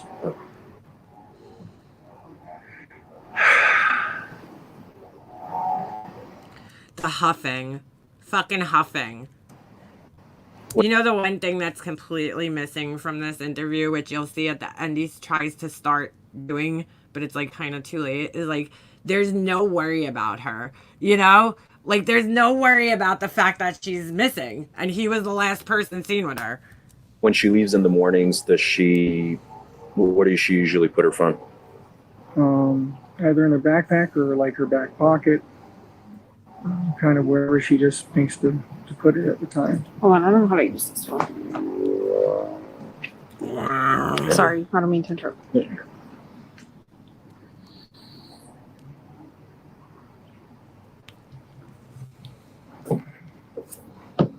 I don't know, you've probably been asked already, but she never ran away or been away for longer than a certain period of time, amount of time. Like that. She's very dependent on it, so she'd know what to do if she did run away. It's odd that he said that because allegedly there was like some text to her friend about her running away and living in the woods, you know, when she turned 13. She's not the type. She's a good kid.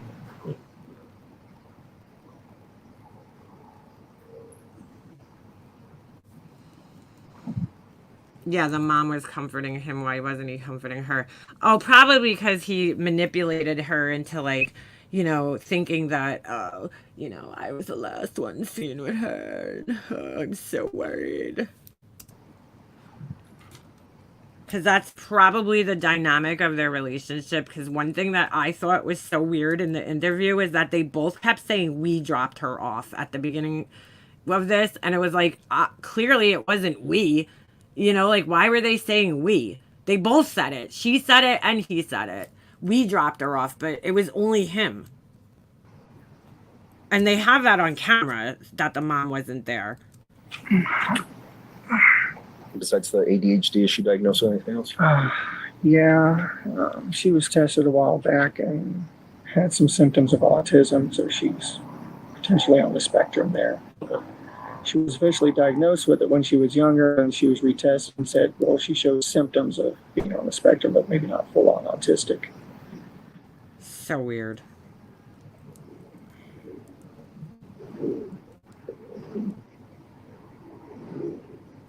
Is this what you use to go places? Yes.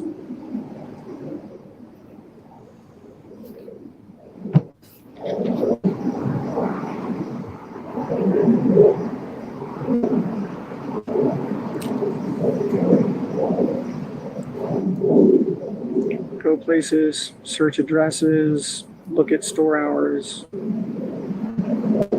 I guess they were referring to something on his phone. Write reviews.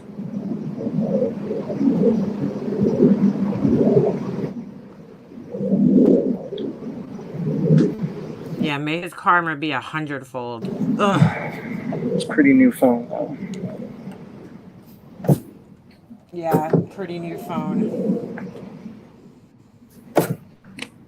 Pretty new phone. It's a pretty new phone, and he somehow accidentally factory reset it.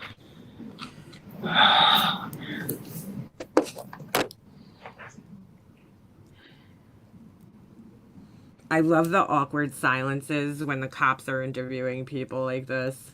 Because, like, a lot of the times, Have we had any? like he's just, like, filling in the gaps right now, talking with a bunch of nonsense. Updates? We literally have like 50 people right now on scene looking. I don't know if there's any updates. He asks for updates. So this would be Sick fuck. the other detective because he's I wonder if he follows true crime at all to an extent, because it was interesting that he added that in there. Most guilty suspects don't ask if there's any updates, but he did. He was smart enough to do that. He's the one that is in charge of all this.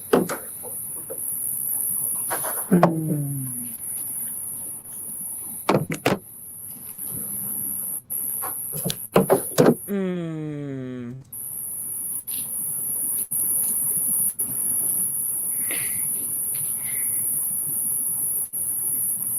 I don't think I've eaten anything since yesterday.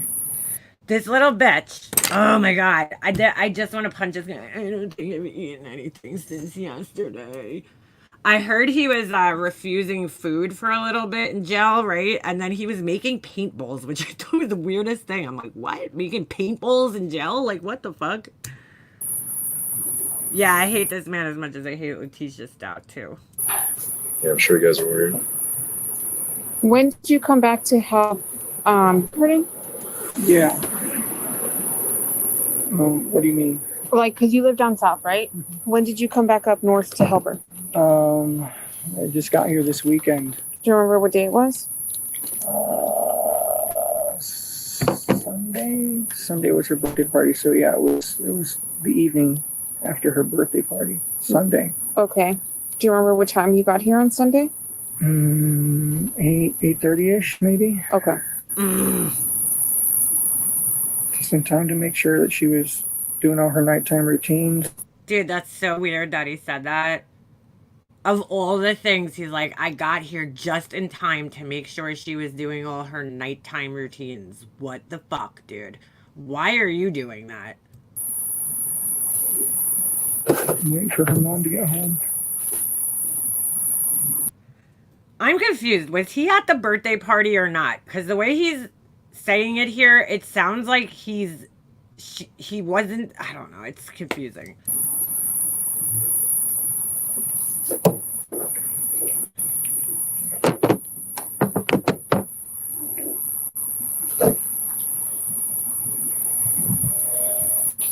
You live in North Pole, right? Yeah, I split my time between the two. Is that on Another creep from Northport. Isn't that where Brian Laundrie lived? Snug Street? Snug Street? Okay, Yeah. that makes sense. You have a lot of Snug Street on here. Yeah, I split my time between the two. No, you live with your parents, you little bitch boy. Is it Broward County or? Sarasota County, I Sarasota, believe, okay. or Charlotte County, either way. Isn't that where Bullhorn Betty lives, Sarasota County? It's my parents' house. They're old. They need help these days, and they got a house full of poodles, and it's chaos. So I needed to come back up here and just get away from that. No. That's not why you came back up here. Let's be real. You grew up in a house of chaos with poodles, okay? So fucking, you came back up here to fucking do this to this little girl, you sick fuck. Sorry. Between two deaf old people yelling at each other and poodles yapping all the time, it's enough to drive anyone up a wall. Everything is like, poor me. That's why these fucks take advantage of people like this, KB Bells, because they have no fucking power anywhere else in their goddamn lives. You know what I'm saying? This guy he's a fucking nobody. He's a fucking loser nobody who has no fucking job, no career ambitions, no probably education. I don't know if he went to college, but he looks like an uneducated loser.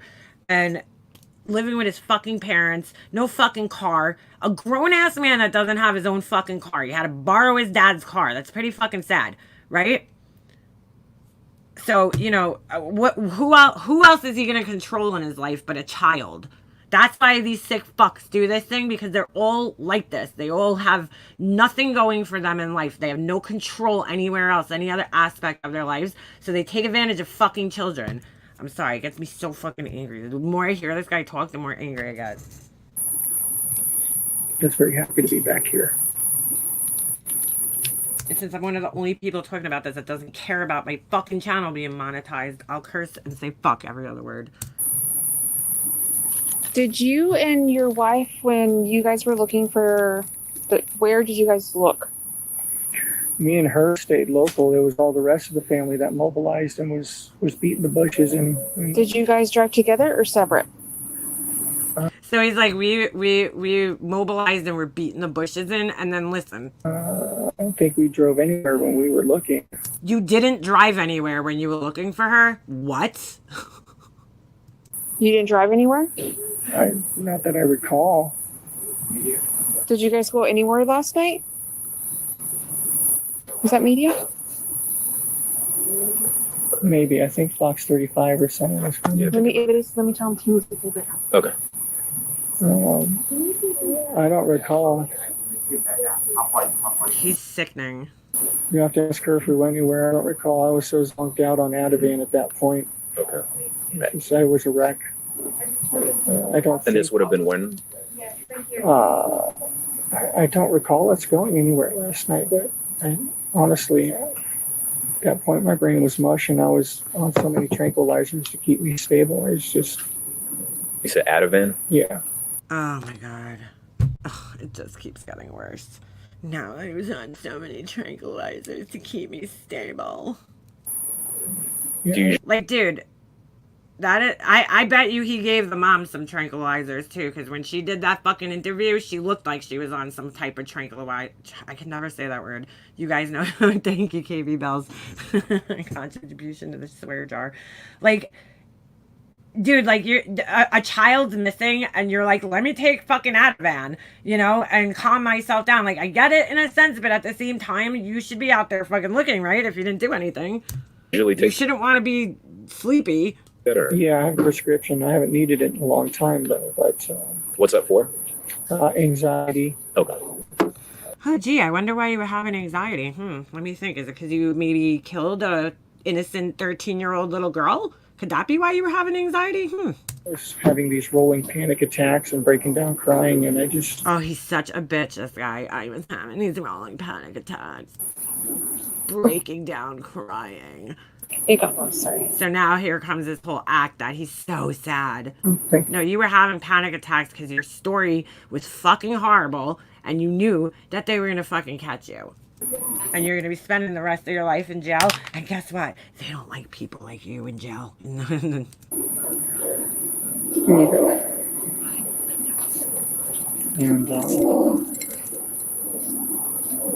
was the only way I could get to sleep last night. And then again this afternoon. That's why I missed your calls. I'm sorry. Wait, he missed their calls? Oh, wow. Ativan. The little girl's missing, and you know, potentially the cops could be calling to give you an update on her, right? Because you're innocent, apparently. But you missed the fucking cops' calls because you were sleeping on Triangle. Oh my god, I can't. This guy. And conked out for a few hours. It's the only time when I'm not crying.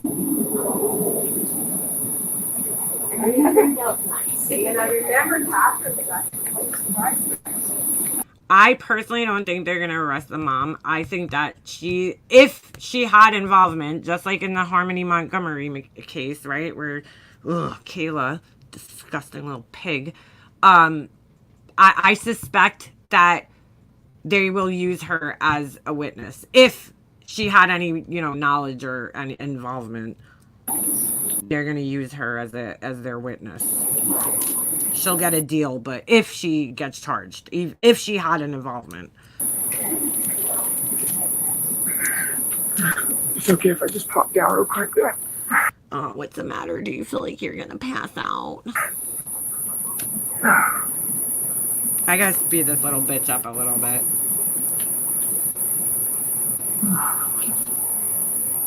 Oh, whoops, I went the wrong way. I slowed him down.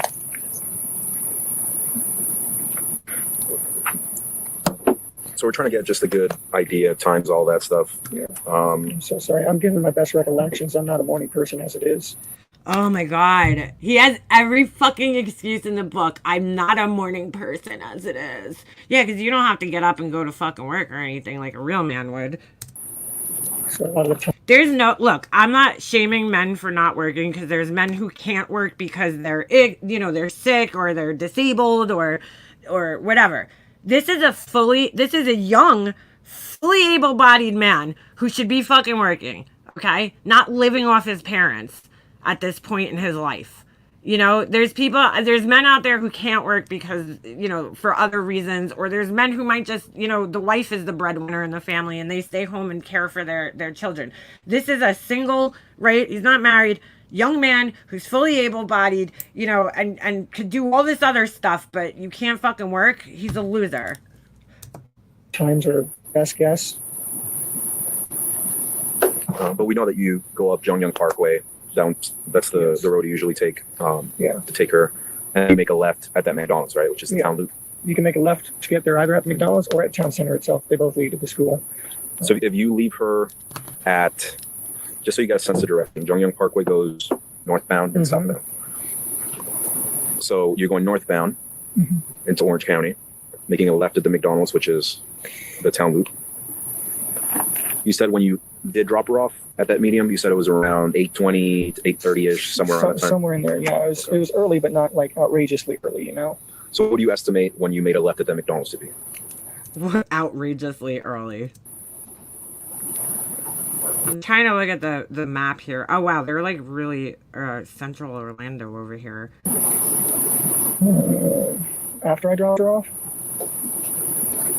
No, I'm saying when you dropped her off.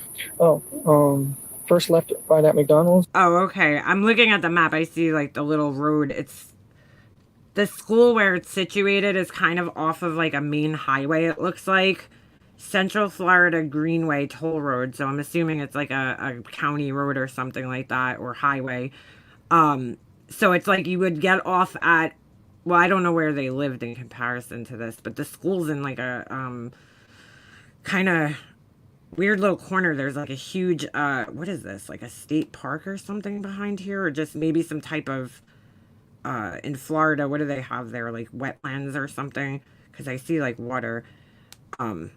Man, Central Florida has got a lot of water there. Holy shit. I'm just looking at how many little lakes there are, or bodies of water that there is in Florida. It's crazy. Yeah, so it's where he's saying he drove. I don't see a McDonald's though. That's the only thing. The school's like behind a bunch of houses, and then there's like it's kind of in a weird spot. I would like to know where the church is on this map. Yeah, when you first go, that first left that you make at the McDonald's. It had to have been around maybe 8, maybe quarter after 8, sometime in there. Okay. So bizarre. The Tamagotchi things, yeah. Sometime between 8 and a quarter after, I think. All right, so just so it's, you can kind of picture it here on the map. So you're going northbound. You make a left here around like 8:10, 8:15. Let's say 8:15, around there. When you get over here, you make a U-turn, you go back to the McDonald's, but you said that she still doesn't want the McDonald's. Still doesn't want it. She was just going to eat the Danishes that I had given her. So you're going up here now, still northbound on Jongyang Parkway. You make a left at Town Center this time. Town Center, then make a right onto, yes. And then you drop her off around like dropped her off around halfway up the road there. He's like talking. So keep in mind, all of this is still northbound. Okay. Right? You're still northbound on. He's talking about the cop. I'm trying to, I mean, what do you call it? The Danish is still, it's like, all right, dude. He's like talking over the police officer. Hold on, I'll show you guys on the map here where this is situated. I'm not really sure where they're saying he's coming from. Like, I'm trying to figure this out here, but it's kind of, you see where the school is? And then this is the Town Loop Boulevard that they keep mentioning. And I'm not really sure where the McDonald's is, because they say headed north, which would be this way up. So I'm very confused about where this, like where he, oh, I see. Oh, all right, there you go. The church, right? Here's the church. I didn't realize that this went under the highway there. Okay. So where's the McDonald's? So weird. I would like to know where their house is in comparison to this. Like how far, I heard that there was like, it was a little bit of a ride for them to drive to the school. So I'm just curious as to where there is. Look how many little bodies of water there is. So weird. Because it's like Central Florida. But yeah, all right. I still don't see a McDonald's over here, but Interesting. All right. So he must have been coming from this way when they're saying he's heading up north. He was heading here, and then he must have said he dropped her off here, but I just don't see the McDonald's anywhere. Like, where the fuck is there a McDonald's? Town Center. I remember them saying that. Town Center Boulevard. That's a med spa. Oh, a med spa. That's my favorite place. Food Truck Collective. I would think you would see the McDonald's somewhere around here. You see a Burger King. Oh, there it is, right there. So he drove to the school, to the church, drove back down here to the McDonald's, made a U-turn somewhere around here, drove back this way. I guess pulled into the church at some point in time, right? Fucking weirdo. Ugh, sickening. With her body in the car in the morning. So why is your car seen going southbound at 8:10? Hold on. I'll show you what location it is. McDonald's is over here. Mm-hmm. At 8:10, your car is seen going southbound at this intersection. Okay, so wait, let's go back to the map. Hold on a second.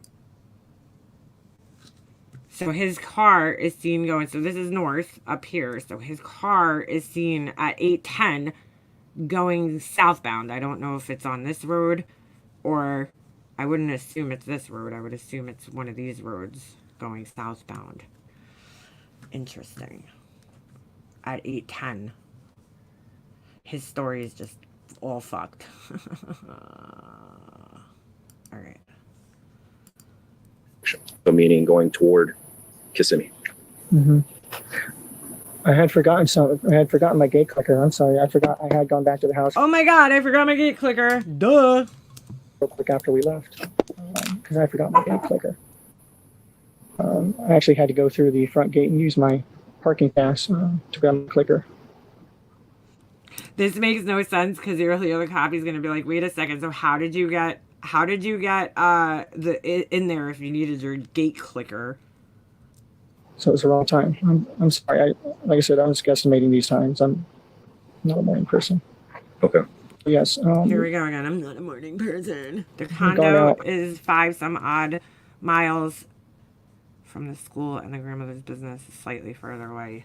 Okay. How far did you get before you came back down when you realized you forgot your clicker? Nearly all the way to the school. And then we turned around. We had plenty of time to kill, so it was time to go back. I rushed back, got the clicker, and that's when I came back here this way. So you guys came back here to get your clicker. Correct. So when we look at the cameras in the front, it's going to show you coming back in Correct. here with her in the yes, car. with her in the passenger seat. Okay. Yes. Oh, and they saw that, and she was, unfortunately, they believed the way her body was positioned, she wasn't alive anymore. I know it sounds like we're asking you stupid questions, okay? We just want to verify okay. the I'm times. sorry I'm not being more help. I'm not a morning person. I was half asleep as it was. Oh my god. Trying The clickers to get where? into our neighborhood. Okay. And you forgot the clicker where? I forgot the clicker here. So how did you get in? I was able to use my parking sticker for them to scan to let me through. Okay. So could you not have done that after you dropped her off? I could have, but I also like to come back in from the back gate a lot of the times, and I didn't know if I would be back right away. And sometimes they're busy up front, so it's better not to wait in the line. What time is security usually there at the front gate? They were there. This is where her story just really starts to There. fall apart. It doesn't make any sense. I mean, it hasn't anyway, but it's really not making sense. When I came through, he scanned my ticket. So would it have not just made more sense to drop her off and come back since security's already there? I don't know Yeah, I would have. if it made more sense. It's just what I did.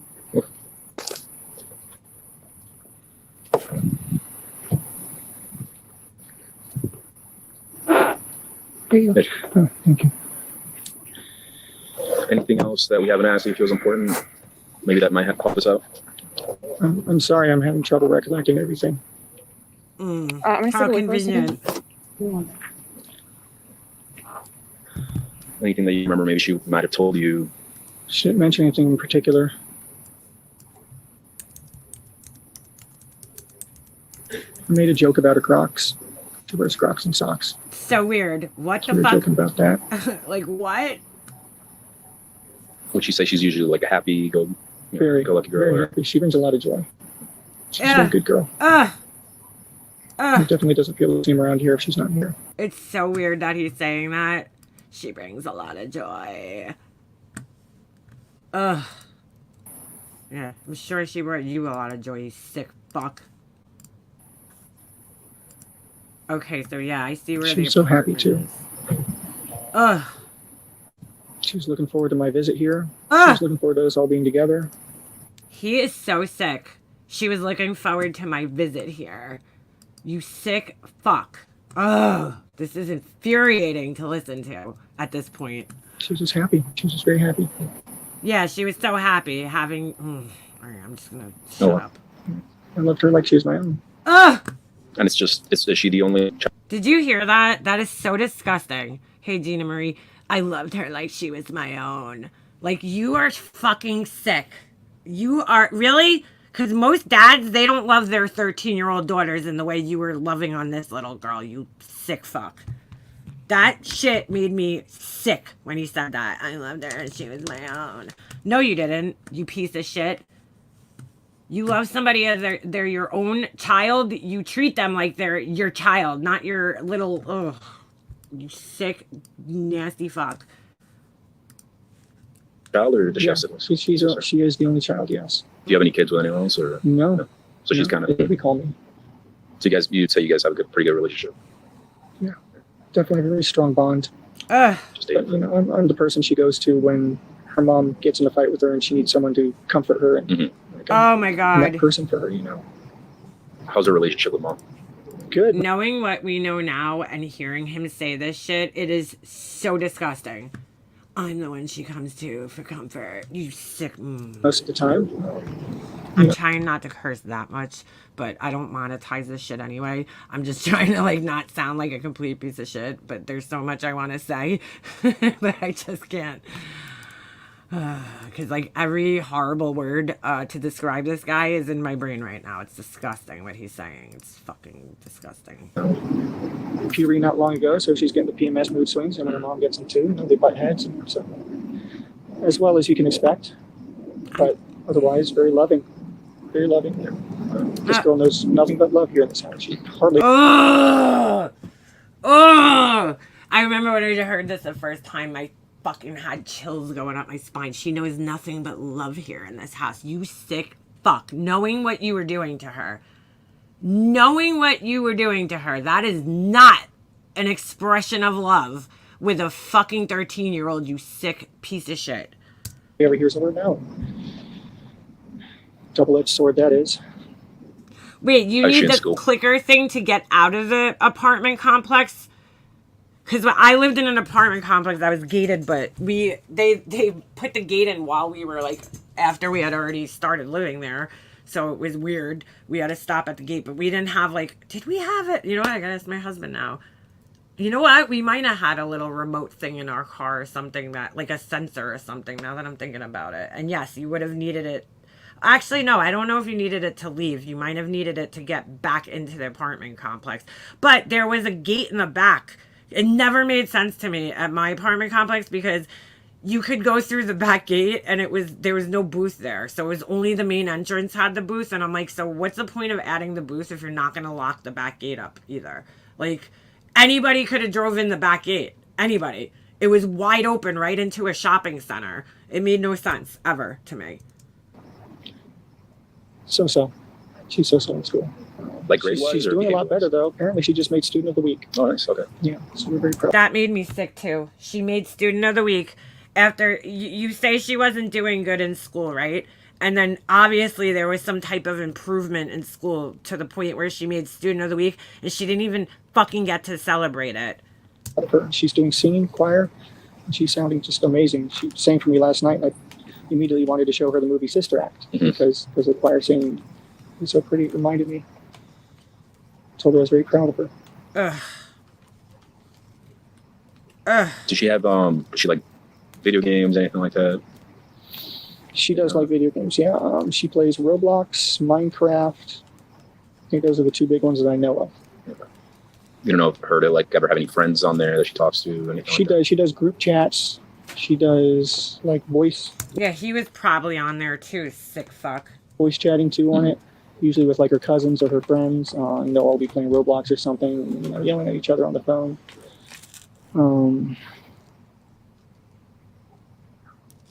Ugh. When's the last time y'all lived together? December. December. You said I really want to know what was up with this, like, in and out. Like, were him and the mom breaking up and then getting back together and breaking up and getting back together? Or was it just like he was going home for periods of time? Like, this relationship just seems very odd to me. the reason was for your parents down there? Yeah, going down to help them because they're getting on in age and they're making their end of life plans and they need someone to help out. Can you unlock this one more time? Sure.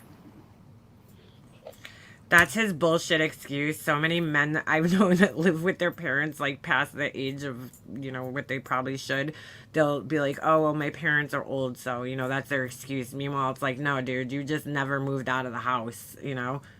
I have a question. Yes. Sorry, are you guys done? No. Okay. The other Because he knows it's weird. detective mentioned that you did not have your phone yesterday. Correct. Tell me about that.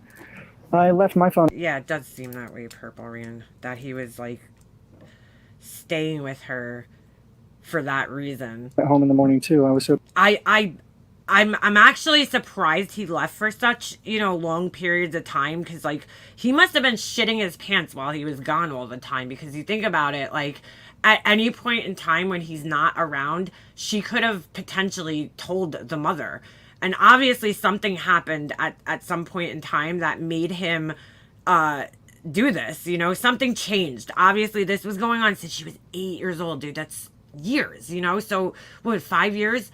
And that's the earliest that they have evidence of, I should say. Who knows how long it was really going on for, because I'm not really sure exactly how long they were together. And I'd be interested to know, how long did it take him after the relationship started and he moved in to start grooming her and doing all this shit? It's disgusting.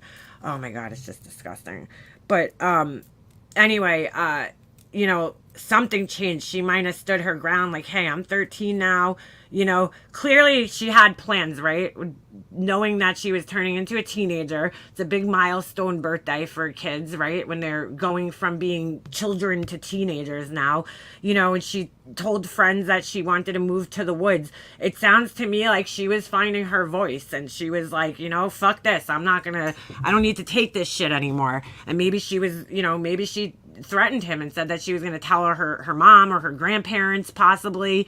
And, you know, and that's what got him to do what he did, unfortunately. busy riding herd over to get us out the door on time that I left my phone. She left her phone. Yeah, he left his We phone. both left our phones. Did you have your phone when you went to the smoke shop? No, you left her phone, and you probably purposely left your phone. Not the first time after I dropped her off. That's what I'm saying. I do believe this guy followed some type of true crime stuff, because he left his phone at home knowing that it could probably be tracked, even though he was stupid enough to go in a place where there's cameras and everything. And you know, he asked that question earlier about if there's any updates. I was still without it. I got my phone and went back to the smoke shop Okay. later when I got home. And then I also noticed, I was checking your call history. I noticed that you don't have anything before this morning. Is that unusual on your phone? No, it's a new phone. Stupid. I went to do an update yesterday morning. Now, I wonder if he really got a new phone, like, prior to this, because, that's interesting. Because maybe there had been tension going down in the last, maybe she said she was going to call the cops on him, so we went and got a new phone. Who knows? But this is all bullshit anyway. And I don't know what the fuck. Pardon me. Pardon me. I don't know what the heck I did, but somehow during the massive OS update, I managed to factory reset my phone. Bro. There's like a long series of steps you need to take to reset your phone. Come on, dude. I lose all of my contacts, all my information. Mm-hmm. What time was that? Do you remember? Oh, sometime. No, you were trying to lose your information because you knew you were in deep doo-doo. While I was hanging out with her, I looked at her and said, "What did I just do?" Okay. Do you hear that? He goes, while I was hanging out with her, I looked at her and said, what did I just do? I don't know who he's talking about. Is he talking about Jen or is he talking about Madeline? That was weird. You might know better. I don't know what time it was. It was when I was here with. Okay. Hmm. I don't think I have any other questions. Do you? I don't know where my head was yesterday. It was so far up my backside.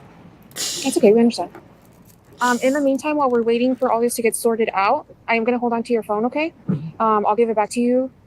Now he's shitting his pants. He's officially shitting his pants right now. He's got doo-doo in the diaper right now. When we're done. Okay? Do you have any questions for us?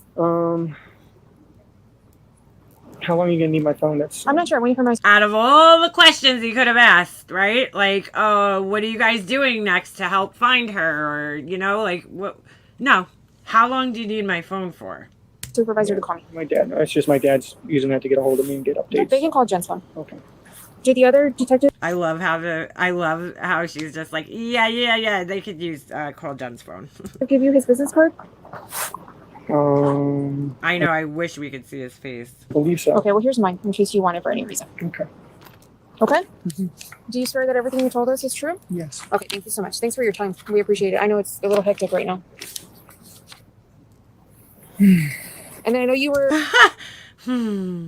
about to head somewhere. I don't mean to be laughing, but this guy is such a pathetic piece of shit. It's almost comical the way he fucking acts. You can just hang tight and refrain from going back in your car, please. Oh, yeah, it's fine. I was actually going to move it over as well. No, just leave it here. It's fine. No, leave it here because we need to get evidence from it. Thanks. Thank you. Ugh. How noisy was that? I didn't even mean to play that whole entire thing, but I mean, I wanted to play that to get across the point that I was trying to make earlier in the I wish I didn't leave this asshole's thing comment up there. I didn't even realize it was pinned. I wanted to play that to bring across, like, just listening to this man in this grown man in this conversation, what a baby he is, okay? What a sad sack piece of shit he is. You know, everything's like, oh, I need a tranquilizer. Oh, I hurt my finger. Oh, I'm not a good morning person. You know, like, all the little shit. Like, I'm sorry, what type of woman would be attracted to that? Like, disgusting. Like, that is he possesses everything in a man that I wouldn't want. Forget the fact that he's a fucking disgusting child molester on top of that. But I'm just saying, you're just going with the thought that the mom didn't even know that about him, okay? What the fuck attracted you to this man to begin with? He's a whiny fucking little nasty baby. Oh my God, he's horrible. He's fucking horrible in every way a man could be horrible, okay? Like, he's a little bitch boy. And for me, I don't want a little bitch boy that I'd have to sit there and take care of and rub his back because, you know, he's got a headache or something. Like, fuck that. Could you imagine what this guy is like when he gets a fucking cold? If he's this much of a bitch about everything else? I can't. Oh my God, it's disgusting. So there's clearly something wrong with the mom, you know, prior to any of this happening, that she even got in a relationship with this guy, you know? I think she's just one of those people that's completely oblivious to, I don't know, maybe she's so self-centered that she's just completely oblivious to the behavior of other people and the red flags of, you know, bad people or your kid going through something. I don't know, you know? I don't feel comfortable blaming her. You know, like other people are chasing her with, you know, pitchforks and torches. I'm not there. While I acknowledge that there's some really fucking creepy, weird shit she said too, she didn't seem right in her interview. There's no need for me to go pursue that. You know, like, justice will take care, it'll be handled, okay? If they find that she's not, you know, if she's involved and she's not cooperating as a witness, they'll arrest her and it'll be taken care of. You know, I trust that the police are doing their jobs and they're searching her phone and they're investigating her just as much as they're investigating him, especially after some of the weird statements that she's made, you know? So, I mean, that remains to be seen. There's no point for me to sit here and start blaming her because it's not going to change anything at this point in time, you know? It's not. Just, I hope to God she never has any other children. And I hate to say that, but There's just people in this world, Michaela, Montgomery being one of them, that just shouldn't be around children. You just shouldn't have children, and you shouldn't be around children. And part of your punishment, just like they should castrate men like this, they should, tie the tubes of women who have no regard for the safety of children either. It's disgusting. I hope to God, maybe there's just a part of me that just doesn't want to believe that a woman would be, allow this to happen in their home with their child. I mean, with their daughter. It's disgusting to even think that a mother would sit there and know that this is happening. You know what I'm saying? I can't fucking wrap my head around that. Like, I just can't. How the fuck do you allow this to happen? And the fact that she put her daughter around this man so much makes me think that she didn't know what was happening, that she was just completely oblivious to what was going on, and probably just so wrapped up in her own mental illnesses and her own problems that she wasn't paying that close attention to her daughter, which is sad. But it happens. I mean, people are like, she's horrible. Dude, it happens. At times when you're going through things in life, you may have a tendency to, take the focus off of other things and focus some more on some things in life. Like, I try to be somewhat understanding. Just, I've had, like I said, something similar to this happen in my family. Obviously not ending in a death, but, and when you start looking back on things and realizing how you miss signs, and you sit there and you blame yourself, and it's a really hard process to go through. Maybe that's why I could have a little bit more patience with her in that sense. But look, it's disturbing what she said about sleeping with them. I mean, I can't, I can't not acknowledge that. That's really fucking weird and disturbing.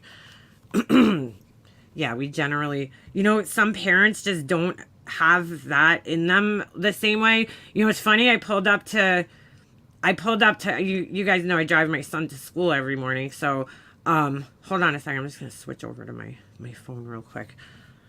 Excuse me. Hold on. What the fuck is going on here? I pulled up to my son's school the other day. Hold on. And I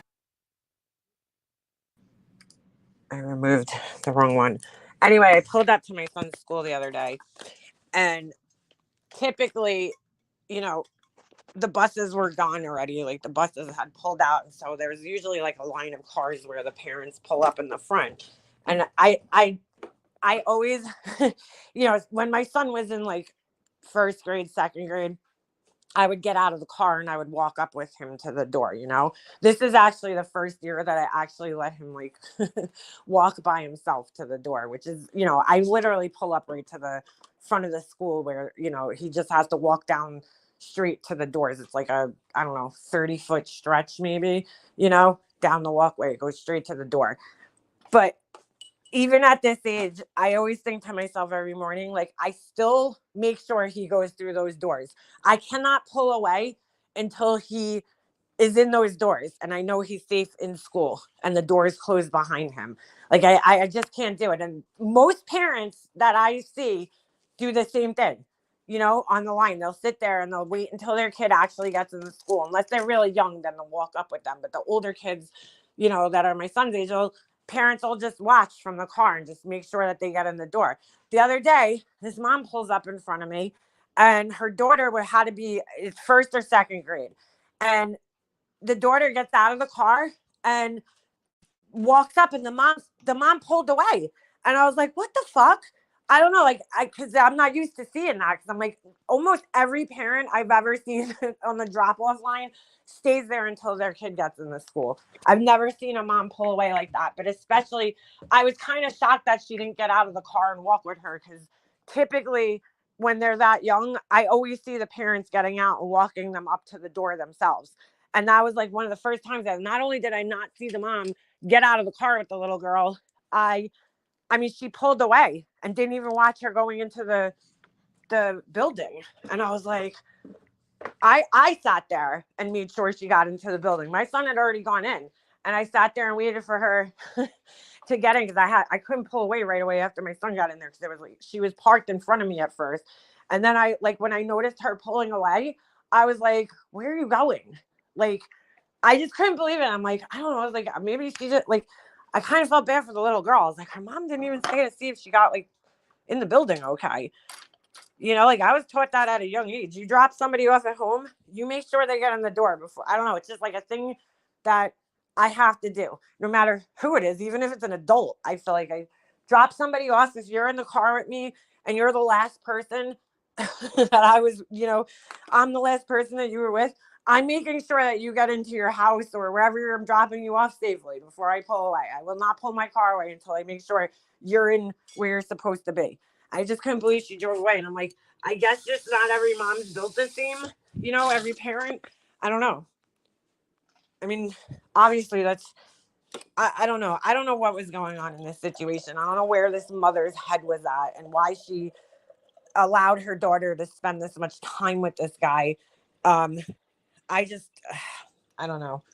It's really sad though that this, you know, poor little 13-year-old girl lost her life. But I just can't believe the way the internet handles it, just like with every other case where they're, you know, they want to blame the mom so bad. And I'm like, but the dad's also, I mean, the dad, this guy is the guy who did this to her at the end of the day. He's the one that I'm fucking mad at. First and foremost, the mom, I mean, I want more information, you know, of what was going on in this household and why it got to the point where, you know, this happened. That's all. Because me, you know, pounding my fist on the desk and wanting the mom to get arrested isn't going to change anything at the end of the day. The daughter's still gone. And, you know, and what if she's not involved? That's what I always think to myself. What if the mom was manipulated by this guy? What if the mom is just an innocent bystander in all this? You know what I'm saying? And she was a victim and she was manipulated or she was being hit by this guy or you don't know what kind of shit was going on in that house. And then now on top of her being a victim, you know what I'm saying? Like, and going through her own trauma from this crazy fuck, you know, maybe the relationship was abusive. We don't know. Maybe he was abusive towards her and she was scared for her fucking life. Like, we don't know. So I'd rather not re-victimize somebody if they're a victim, you know, because like again, my voice isn't gonna really matter. Nobody's on YouTube's voice is gonna matter. The police are handling this, you know. I hate this whole culture of this true crime bullshit community where it's like, let's chase down people, make a million lives about how guilty we think people are and that we demand they're arrested. And it's like, dude, like the cops are doing their fucking job. Chill out, okay? Chill out. But like, what if you're wrong, you know? And now you put this person through this hell. Like I said, I learned my story with the freaking Chris Watts case, dude. I don't want to participate to that extent anymore unless I know somebody's fucking in custody and they're definitely, you know, a suspect. Just like with the Wells, you know? Yeah, dude, I acknowledge that the whole story is strange. I mean, you'd have to be an idiot to not think that. Candace Wells is shady as fuck. You know, like there's something obviously up there, but like, I just don't see what good it does for me to be, you know, I don't know, for these groups of people to be like chasing this woman down the way that they do, harassing her. I don't know. I guess that's right. And people might think I'm sticking up. I'm not sticking up for Jennifer Soto. I'm not sticking up for her. I always try to think critically, like outside of the box. Like, what if there's some other explanation for these things? Is what I'm saying. Even as far as her saying that she asked them to sleep in another room, like specifically, if she said I asked them to sleep together with each other in another room, I'd be like, all right, this bitch is sick. There's something fucking completely wrong with her. But I don't know I don't know what she meant. You know what I'm saying? I don't know the full context of the conversation or what she even meant by that. You know, maybe she asked them to sleep in another room separately. I mean, because you would think that would go without saying, but in a case like this, you know, hindsight's 2020. We know now what was going on in the house, but she might not have known. I don't know. I don't know. These people get involved in Elijah's review won't be pretty for them. Well, they're gonna probably post, you know. These people they're so thirsty for content. Even the people that I feel like they're so good, they're like always trying to like dance around and be so careful, right? Because they don't want to curse or say the wrong words on YouTube because they're worried about their videos getting demonetized. And almost every single one of them says it too. They're like, well, we don't want to get demonetized. And I'm like, dude, like seriously, I don't know. Sometimes like you just gotta let the fucking words out. And who gives a shit about the monetization on your fucking video? One video. If you're passionate about something, you shouldn't be sitting there fucking worried about, losing the fucking $5 that you'll probably make on the fucking video anyway. Give me a break. Because in reality, that's probably, even with like 100,000 views, you'll be lucky if you make $100. You'll be lucky if you make $5 or $20 on a video. That's probably pushing it. So I will give this, maybe there's more to all this. It's not for us to know at this time. Well, it's not. It's just we got into this weird culture as, society and this true crime genre, which I hate fucking even calling it that because it's like these are people's real lives at the end of the day. It's not a genre. It's not an entertainment. It shouldn't be a source of entertainment for people, but unfortunately it is. But like, we got into this thing where it's like, I don't know, regular citizens think that they fucking deserve answers in these cases, like literally deserve answers, like the bullhorn Bettys who actually go there to these places and like demand answers from people. It's like, who the fuck are you? You're just a citizen. If you were on the jury and you wanted answers, great. But you're a cop and you want answers, you're a district attorney, you want answers, I get it. You're a family member who's been victimized and you want answers, cool. But you don't even know these people. Okay? Why do you feel like you deserve answers before it even goes to trial? Anyway, I would like to cover the Jennifer McCabe interview. I'm not even going to do it today, but one day, because that was pretty interesting last night. She must have, I'm talking about the Karen Reed case. This woman must have the fucking craziest iPhone on the planet, okay? Because it not only does it, it has inaccurate timestamps for the time that you do searches on the internet, but it pocket dials people 6 times in a row, right? And what else does it do? It also, for some reason, just magically calls disappear off of it, just magically. So she lied so bad, this woman. And I thought Amber Heard and Jodi Arias were like my two most hated witnesses on the stand. No, this lady who didn't even commit a crime might be the worst fucking most disgruntled, disgusting witness I've ever seen in a trial testify. She's horrible. The lying it's on another level. On another level. Y'all aren't Turtle Boy people. No, I don't watch him. I'm not down with what he does either, but I'm on the side of the truth, like if Karen Reed hit the guy, I really truly believe that even if she hit him, okay, it was an accident. But I saw this animation the other day and I was like, I don't know, dude. That I don't know if it was played in court. I saw it in a court TV clip and I'm like, that does not look right. Like he like bent forward into the car and then like got hit in the head. Like the way that they're saying the crime went down. I was like, dude, like who would do that? That doesn't even make sense. I don't know. I don't know what to believe. I didn't watch the whole entire trial. So I don't know. I don't know the ins and outs of all the evidence that's been shown so far. But I don't think that she purposely hit him. It's crazy they're bringing up fights that they had in court, and I'm like, you know what? Couples fight, especially when they're drinking. It seems like they were kind of one of those couples that went out and partied a lot with friends. Like they spent a lot of time with friends. Like there was testimony from a friend, I guess a longtime friend of his the other day that they like went to Aruba. I think it was Aruba with like 30 people. And I'm like, I don't know, like, me and my husband aren't really like that. A little bit more nowadays just because we kind of have to be because our, with my son playing hockey, we like spend more time with friends, like hanging out with friends. But when we like first started dating, like, I don't know, we weren't like big into like going out with like big groups of friends all the time. I don't know. Like we did our own thing, you know? Like we had friends and shit. We would hang out with friends, but like I know people that like it's almost like you question, you're like, does this couple ever spend time by themselves together? Like they're always with a group of friends, like every weekend. They're doing things like I know we have friends like that, you know, that like every weekend they have to be out doing something, drinking somewhere at a bar with a group of people, you know, and if whenever they do things, there always has to be like a group thing going on. And like, we're just not like that, you know, I never was like that. But it seems to me like that's how their relationship was. Like they did a lot of group things with friends, you know, when they were going out and everything.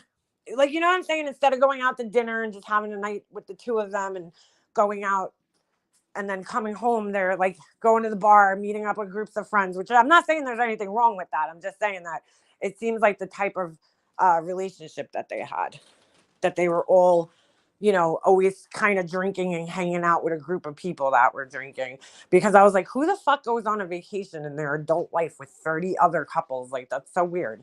Or 30 other people. Like, I don't know. I thought it was kind of weird. I'm like, I know people do like family trips, but like, you're going on a group trip with like 30 other people. And so apparently there was a fight at some point in time. But I'm like, again, when you put couples together with a whole group of other people and there's other women and there's other men, there's going to be fights. Like, I mean, it's just kind of goes without saying, you know, every couple I know that drinks a lot together also fights a lot. It's just the way it is. Every single couple I know that does that on a regular basis, that is going out drinking every weekend or has to drink every weekend and socialize with groups and stuff like that, they all also constantly fight with each other because nothing comes good out of alcohol, you know, and especially excessive use of it, you know. So I don't yeah, the relationship sounded a little toxic. I agree, you know, but does that mean that she killed him? Like, I don't know, you know, especially like not for nothing. If you're going to purposely kill somebody, why would you do it that night in front of everybody? You know what I'm saying? Like where he's expected to be somewhere, right? They left that bar that night and they were supposed to drop him off or they were supposed to go to that house, right? Why would you pick that time to kill him when he's expected to show up somewhere and be somewhere with people, like in front of somebody's house where you don't know who's looking out the windows, who's watching, who's going to pull up next to the house? Why would you purposely do that at that time? It just doesn't even make sense, honestly. So I personally think there's definitely something shady going on in the town of Canton. It's so funny because when the case first happened, or at least when I first heard about it, my son had a game in Canton, and there's actually a couple of rinks there. Me and my friend drove. There's 2 rinks with the same name. We drove to the wrong rink, and I was telling my husband about the case. I'm like, oh, this is Canton. I'm like, holy shit, we're going to Canton. I'm like, this is a town where, you know, this thing happened. And I was telling him the whole story about Karen Reed and how they think it's like a conspiracy, like a cover up. But I mean, it is really weird that all these cops, like it's just got that real small town vibe where, you know, everybody sticks together. Like I know the police here, the FDNY and the NYPD and even the Suffolk cops and the Nassau County cops, like those boys stick together very, very. It's a brotherhood. They will cover up for each other. They will stand up for each other. And there's a lot of corruption just out in where I live in Suffolk County. So, I mean, just you know, read about Burke, James Burke, and you'll hear all about the corruption in the Suffolk County. Goes deep. But yeah, and then the other thing was somebody wrote me a comment yesterday. It's so weird because the person, I don't see them ever comment on my page, and I looked at their activity and they've only commented when I covered the Rex Huerman case. I'm like, that's so weird. I've never seen them in any other videos. But anyway, they were like, are you going to be covering that? And I'm like, there's really nothing to cover right now. Like there's nothing. You know, they're at the house searching, but like there's no information being given out as to why they're there searching or what they're searching for. So there's really not much else to say. there was a search. From what I heard, I forget who I was listening to the other day, but allegedly there was some type of search that went out in the woods in Manorville out east, which is where 2 of the victims were found. And they found some black box. I don't know. I don't know much about that. I haven't had time to like sit here and investigate and figure out what, they were even talking about to begin with. But, oh, I gotta get these earrings out today. Anyway, did I run out of envelopes? No, I thought I had a few left. Oh, but anyway, what was I gonna say? Yeah, I don't know, so I don't know if it's something from that and that led them to search at his house. Like, I don't know what information they got, and nobody knows. Nobody seems to know what information the police got that sent them, on this journey to search the house again. I mean, because they spent quite an extensive amount of time there when this all, when he first got arrested. I think they were there for about 2 weeks. And I understand the house was a hoarder house, but I just don't I don't know. It's very strange that they're back there. I don't ever recall, like, in any case I've ever followed, hearing anything like this, that the police searched at a house or a spot for 2 weeks and then went back to the spot. I've never ever heard of that happening. So part of it's got me a little nervous because I'm like, is it, do they not have enough evidence? Or my other thought is that they could be searching because you remember, right now they have him indicted for 4 of the, I think, 10 victims, right? Oh, and Karen Vagarda, so maybe 5 of the victims. But there's other victims. You got Jessica Taylor. You got, and she was the one who was found out in Manorville, part of her body, at least. And then you got the Asian male, right? You got the mom and the toddler that were found. So you got all these other victims that haven't been accounted for. So it's possible because when they were there, they had to collect evidence. The evidence that they collected initially was evidence based on the first few, victims that they were that he was indicted on. They might have went back and are collecting more evidence for other victims that he might be indicted on. That's what I think it is. I would have to. Yeah. Oh yeah. Finest jewels theme. I think that the Asian male's him.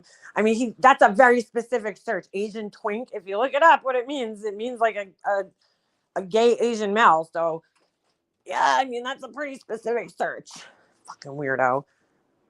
Anyway, but not you, I'm saying him. But yeah, I think that they're going back because they have to go through the grand jury, right? That's how the prosecutor explained this whole investigation and how they got to where they got, is that they utilized the grand jury.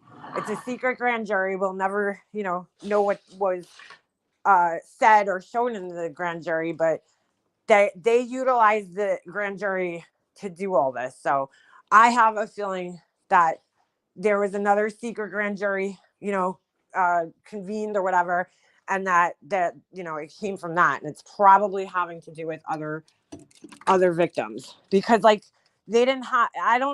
When they have a warrant, I don't know how specific the warrants are. Like, I don't know much about that, but like, I would imagine that they're only allowed to take things pertaining to like certain, you know what I'm saying, to whatever's on the warrant.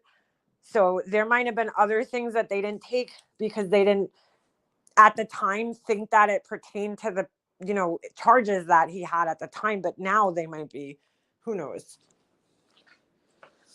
Haas long to die in cold. Yeah, right? Oh, dude, the lie about that is great because she's like, it clearly says it on the Cellbrite data. And I'm like, so wait a second. Cellbrite data, because they use that pretty much in every case where they're, extracting cell phone data. It's reliable in every other case, right? The Idaho 4 case is reliable in every other case. But for some reason, in just this one case, on just that one search, right, it's like, oh no, it's not reliable. I believe the prosecution is trying to say that she opened her browser at 2:27 and searched some basketball shit, which I thought was so weird because I'm like, Who comes home from like from a bar drunk and is like, let me look up basketball stuff? I don't know. Maybe a man does. What woman does? I know she's a coach, but I'm like, that's fucking weird. But anyway, and then it says has long to die in cold. And then she types it again wrong at 6 something. And I don't know, they're trying to say that, oh no, that's the time she opened the browser. But I'm like, but see, why would you open your browser and not search something? Like, that doesn't make any sense. So at 2:00 in the morning, she just randomly opened her browser. Like, no, she opened her browser because she was searching for something. You don't just open your web browser. Like, pretty much every time I go in my web browser, it's to search for something, you know? So, like, I don't know. It just doesn't make any sense. I think they raised enough reasonable doubt just with her testimony to either have a hung jury or you know, to whatever the word is, that she doesn't get convicted. I have a hard time with y'all's northern accent. Twink. No, I've never heard the word before. Twink. Asian twink. That was the word. TWINK. Jen McCabe is real life mean girl. She's horrible. She's disgusting. She's horrible. She's like, she keeps saying on the stand that, we were all so upset because our friend died. I thought it was weird too that she was texting him so much and calling him so much. I don't know. Like, you're a married woman. Why are you calling this other man all the time? But anyway, she's very unlikable. But she's saying, oh, you're so upset and devastated over what happened to our friend. But yet at the same time, there's like no emotion being shown there at all.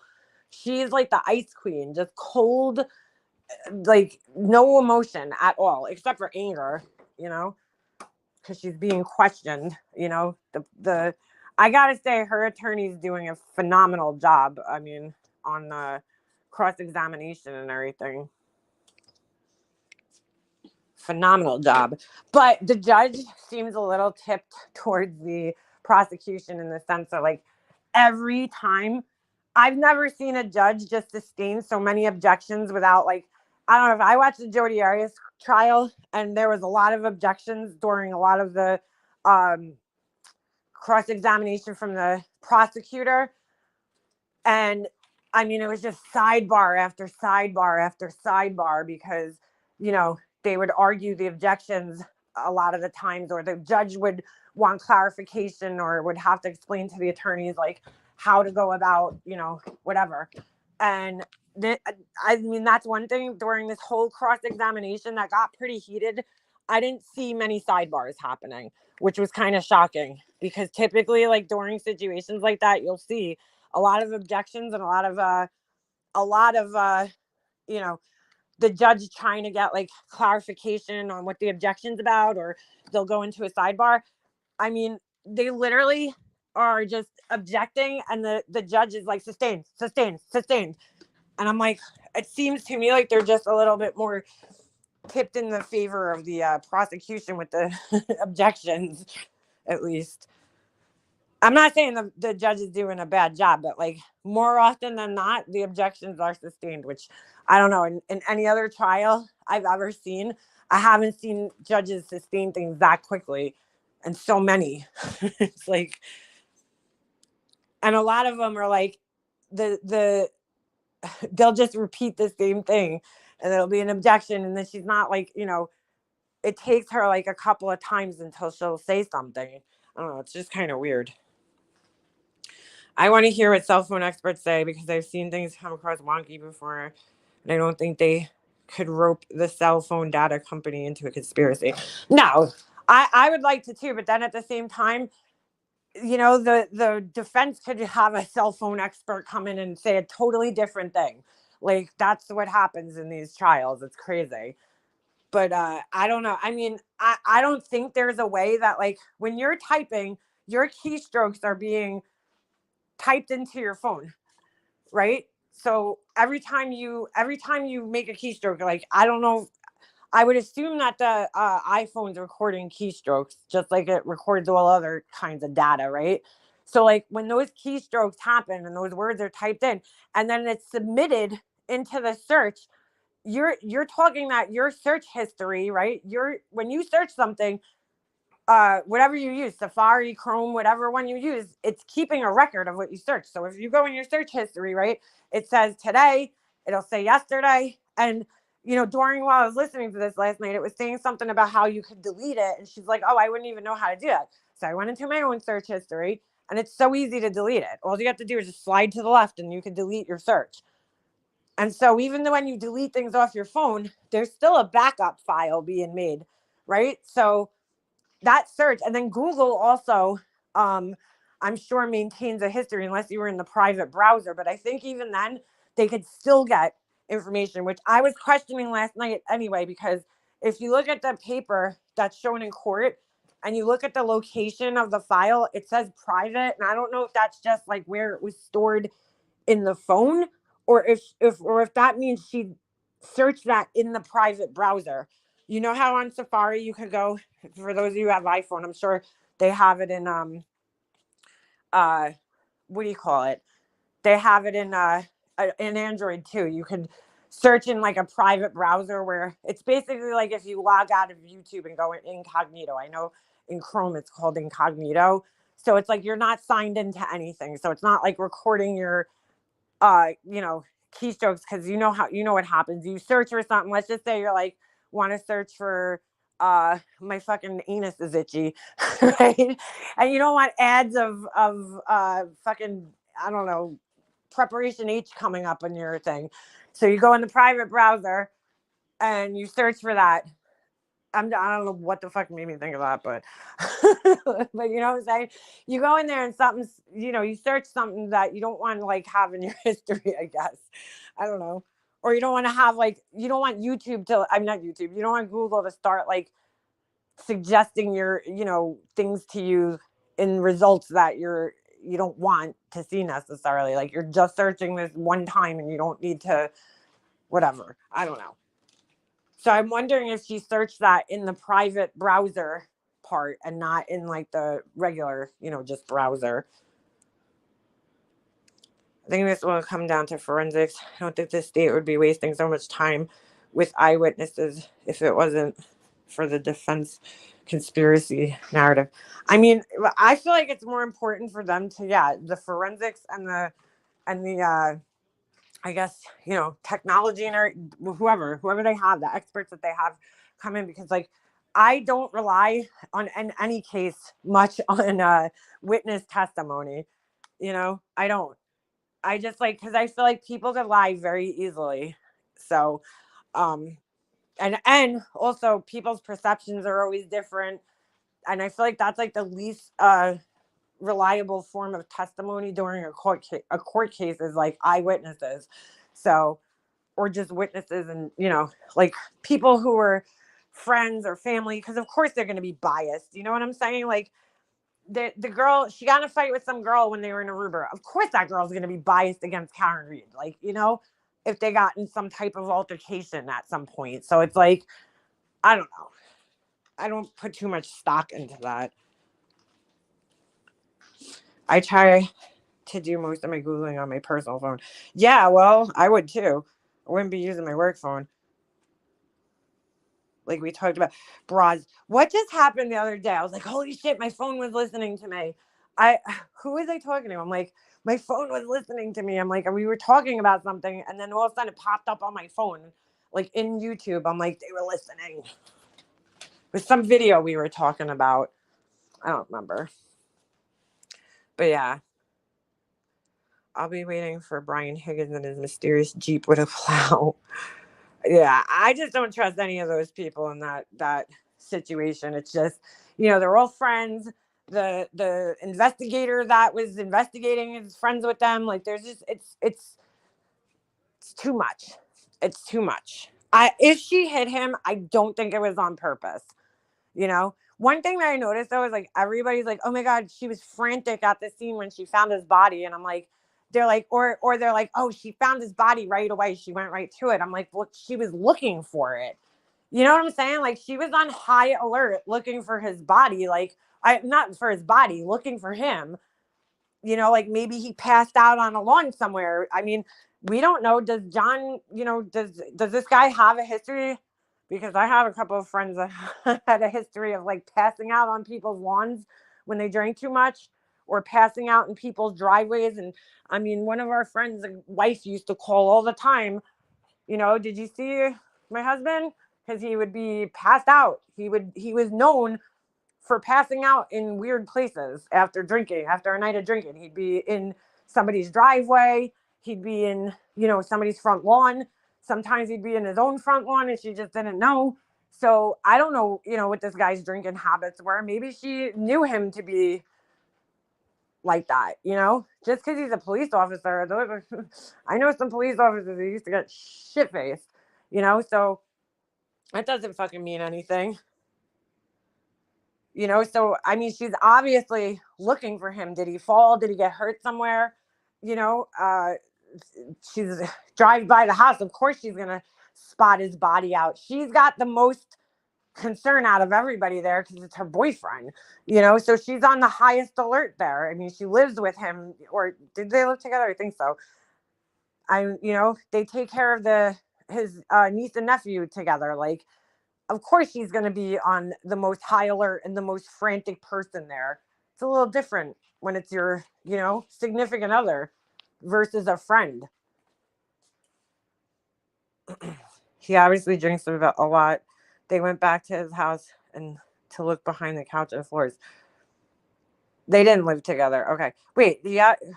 What do you mean? His house? Like his apartment. Right. Yeah, right. They went back to his place. Right. That he must have had a history of drinking and getting a little too shit-faced, I think, personally. I'm not putting the guy down. I'm just saying, I know a lot of cops like that because, let's face it, they got hard jobs, you know? And sometimes they see some shit that the rest of us, I know I couldn't handle. And sometimes, you know, they don't cope with it because they're people too, just like the rest of us. I mean, how many videos? I'm shocked at the amount of videos there are, body cam videos, of police pulling over other police officers and government officials and chiefs that are drunk and giving them DWIs.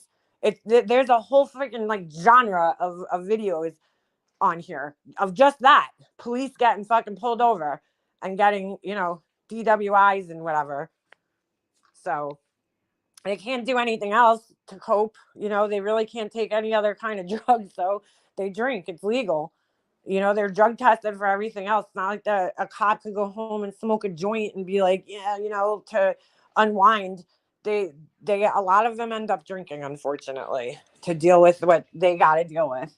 And I don't blame them, you know, because I wouldn't be able to handle being a cop and seeing what they see and having to deal with crazy fucking people all day, you know, because like really most of your day consists of dealing with fucking crazy assholes when you're a cop. Could you imagine? I can't. Yeah, the cops are all big drinkers. I mean, just the fact that they were having an after party, right? I don't know what time do the bars close in Massachusetts? Because I know some states like PA, they're like all closed at the same time, like at like 2 or 3. Like here, bars stay open late, real late. But I know like in other states there's like a curfew of sorts for the bars to close down. Yeah, exactly. Lots of cops, just like lots of military people, don't use the resources that are offered to them because they don't want to look like bitches, you know, for having emotions. This one closed around 12 a.m. I mean, I don't know. It's kind of late, you know, and then they're like, they want it, you know, I don't know. After a night at the bar, I'm one of those people that's like, all right, I'm done. I want to go home and go to bed. I'm not much of like an after party person. Like going back to, I mean, I'm not saying I never did because there was plenty of times where I go, you know, back to somebody's house and hang out. But at this age, hell no. Like, dude, get me home. I want to get to bed. I can't handle late night fucking parties anymore, you know, like that. Those days are over for me. You know, once you hit a certain age, you have kids, like, it's like, dude, you know, it's like you go out, you have a couple of drinks responsibly with your friends, and then that's it. It's like, They went out to go continue the drinking afterwards. So, and the fact that she didn't want to go and he did tells me that he's a partier. You know, he wants to drink. He wasn't done drinking, that guy. He wanted to go there and he wanted to continue drinking that night. You know, because most guys would be like, you know what, let's just go home. Like, he wanted to go continue drinking. And I don't know why. I'm not putting the guy down, you know, for wanting to have a good time or anything like that. I'm just saying that, like, you know, he obviously might have had his own, you know, issues with alcohol or something. He enjoyed drinking, and it, you know, and I think it took precedence over maybe his relationship sometimes, because, you know, usually as a couple, if you're like, you know, one person's tired and they want to go home, typically the other person would respect that and go home with you. You know, they wouldn't be like, okay, well, go home and I'm going out drinking still. You know, it's kind of like, all right, the night's over. Especially if you're, you know, big drinkers who do that sort of thing all the time. You know, it's like, all right, whatever. I don't know. Back in the day, in my bartending days, I had a lot of cops come in, and honestly never saw one call a taxi. Oh no, they never do. I had a cop that was married into my family, no longer is, and he would tell me, he was retired by the time he married into my family, but he would tell me stories like he was like shit faced one time driving, got in an accident. Like, you know how many times he was telling me that cops would find him passed out on the side of the road. And obviously this is back at a time, you're talking like the 90s, you know, so it's back at a time before body cameras and shit, and, you know, cops having cameras in their car or whatever. So, you know, they could just be like, listen, buddy, go home, sober up, you know, because back in the day, cops did not give each other DUIs. That's a new thing. 9 out of 10 times they would just let their buddies go, or they would give them a ride home. You know, we were the ones getting busted, the regular people. But if another cop, you know, pulled over a fellow officer, they wouldn't give him a DWI. They would just send him on his way. It would never happen. They didn't call cops because they knew that. They knew that you know, look, I got a badge. You flip your wallet open, I'm on the job, you're on the job, great, bye. See you later. It's like the two of them never met. But once the technology started changing and they had the scanners and whatever else they have in their cars now, they can't do that shit anymore. So they can't just let each other get away with DWI. But my, you know, person that was in my family, I mean, they're telling me those stories, like how they would be found passed out, or one time they crashed into like the guardrail or something and they passed out, and the cops came to the scene and just let them go. They never got a DWI. And I'm like, that is fucking crazy. Dangerous and crazy. But like I said, if you go on YouTube and you search cop pulls over cop or whatever, there's tons of videos, and there's so many of these, like, you can see the older cops, well, some of the younger ones too, but like a lot of the older cops, so fucking entitled. You know, they think they should just be let go because they're a cop. There was one video I watched recently of what cops showing up at the scene. He wasn't even on like duty. He was off duty, and he shows up on the scene. He's fucking wasted. And so the one cop like pins him down to the hood because he came up to the scene like flexing to the one cop, and this cop's trying to do his job. He's on duty. He's processing. I think he was processing another DWI, right? And the boss comes, and the boss is fucking shit faced. He's off duty. He's in his regular street clothes, and he's like yelling at the guy. They end up getting in a fight, and the cop that's on duty ends up like pinning him down onto the hood of the car, and it was like this whole crazy thing. But you know, a lot of them are just entitled. It's still a brotherhood. Oh yeah, 100%. So the fire department's like that. So, you know, can I see all these cops potentially sticking together and, you know, there being a conspiracy in a town like that? Yeah, absolutely. Because there could have been a fight. There could have been something that happened. So one thing that the defense isn't doing a good job of is kind of like, okay, something happened, but what happened? You know, what exactly happened that this man died? What is the actual theory? And maybe they'll lay that out in closing arguments, or maybe they already did an open arguments and I just didn't watch it. I don't know. But, you know, what is the theory? I mean, I guess they don't really need to do that. I guess they just need to raise enough reasonable doubt to show that she didn't purposely kill him or didn't have any involvement in it. I don't know. My ex-husband firefighter buddies party harder than anyone I knew. I know. Well, a lot of the people that we hang out with at hockey, even like friends that we have that are on other teams, they're cops, and a lot of cops. I don't know why. A lot of cops and a lot of firefighters. Kids play hockey, and those parents, some of them, and they're all firefighters and cops. They'll be up until like 2:00 in the morning drinking, when like the rest of us are like, you know, in bed by like 10. They're up until like 2 and something in the morning. I'm like, holy shit, you know, drinking, just nonstop drinking. It's crazy. So I did recently where they tried to pull over some official as she drove home. Oh, Zizi, I just saw that. I saw that. Did you see her apology video afterwards too? She got pulled over. What was it, for speeding or something? I just watched that the other day. She got pulled over. I think it was for speeding, right? And she wouldn't pull over. And so she made the cop drive her home. I mean, follow her home, right? So we finally got, you know, and he's like asking her, as nice as could be too. You know, he's like, ma'am, I'm just trying to do my job. Like, you know, why'd you make me follow you here? Why didn't you stop? And she's, what was she? A district attorney, right? A DA. And she was like, holy shit, she was so mean to this cop. Such a bitch to this cop. I think it was here in New York, actually, somewhere upstate, was it? And oh my God, she was horrible. Or was it in the city? Was she a city? I know it was in New York. I'm pretty sure. And it's like you watch so many videos, your brain starts getting mushy. My brain is mush. I'm Stephen Stearns, whatever his name is. But yeah, like, oh my God, I was like, I could not believe the way she spoke to this, you know, officer was just trying to do her job. Like, she, you know, she should be allowed to speed because, you know, she's a district attorney. She's a prosecutor. So she should be able to speed. She was so mean to the guy. So rude, so condescending, and entitled, you know? I just, like, I can never understand people like that.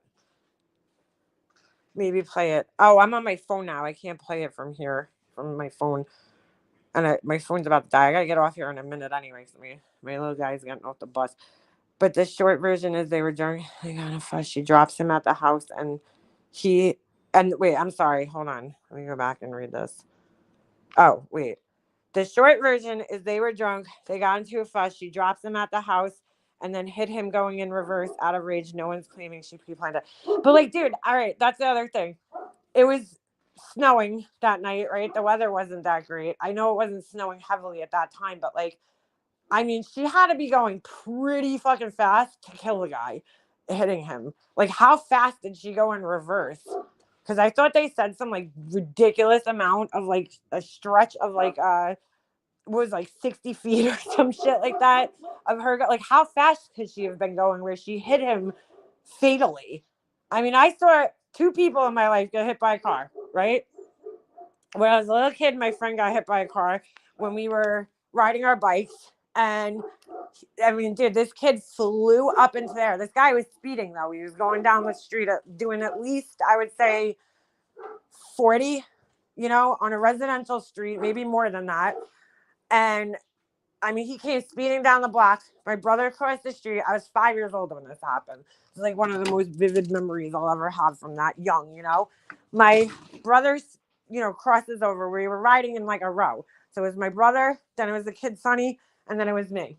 My brother crosses over, Sonny crosses over, and that's when the car came. And as he's crossing over the street, the car blasts him in the back, right? So his bike goes flying up in the air. He goes flying up in the air, dude. Like, and I don't know, I was a kid, but it looked like he went at least 10 feet up in the air. Like, I saw it all happening in slow motion. The car like passed under him almost. It was weird because it was going so fast. By the time he landed, he like rolled down the street and then just came to a stop. Like he just stopped and the car kept driving. It took a couple of minutes for him to come back. And, you know, thankfully being hit that hard. I mean, I think the guy hit the bike first, you know, so like he didn't actually hit his body. So that might have helped him in this case because, you know, the bike went flying one way, he went flying the other way, but he did not, I think it hit his back tire, you know what I'm saying, of the bike. And then he went flying up in the air. So like he didn't actually get physically hit by the car, but he ended up, you know, dying. Not dying. He ended up being all right. Sorry. I don't know why I said dying. He ended up being fine. Literally fine. Like he had like a little tiny scratch on his eye. I think he had to get stitches.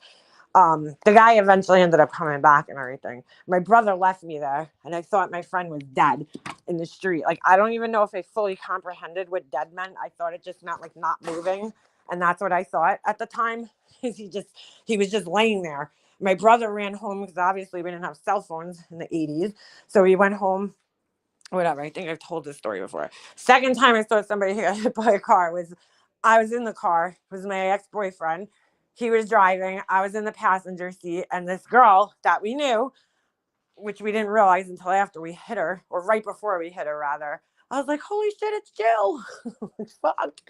She tried to run out of the street to take her own life. Okay. And it just so happened she ran in front of our car. And my boyfriend we were on like like a main road, a 2-lane road. And I think the speed limit's around like 40, 45 on that road.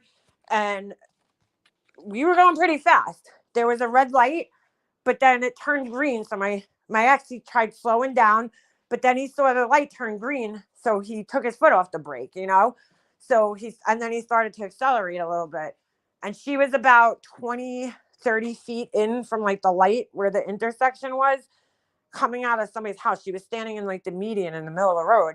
And so he goes to brake. I tell him, slow down. I'm like, because I can see her in the middle of the street and she's like in the grassy area, the median in between there's 2 lanes on one side going one way and 2 lanes on the other side going the other way.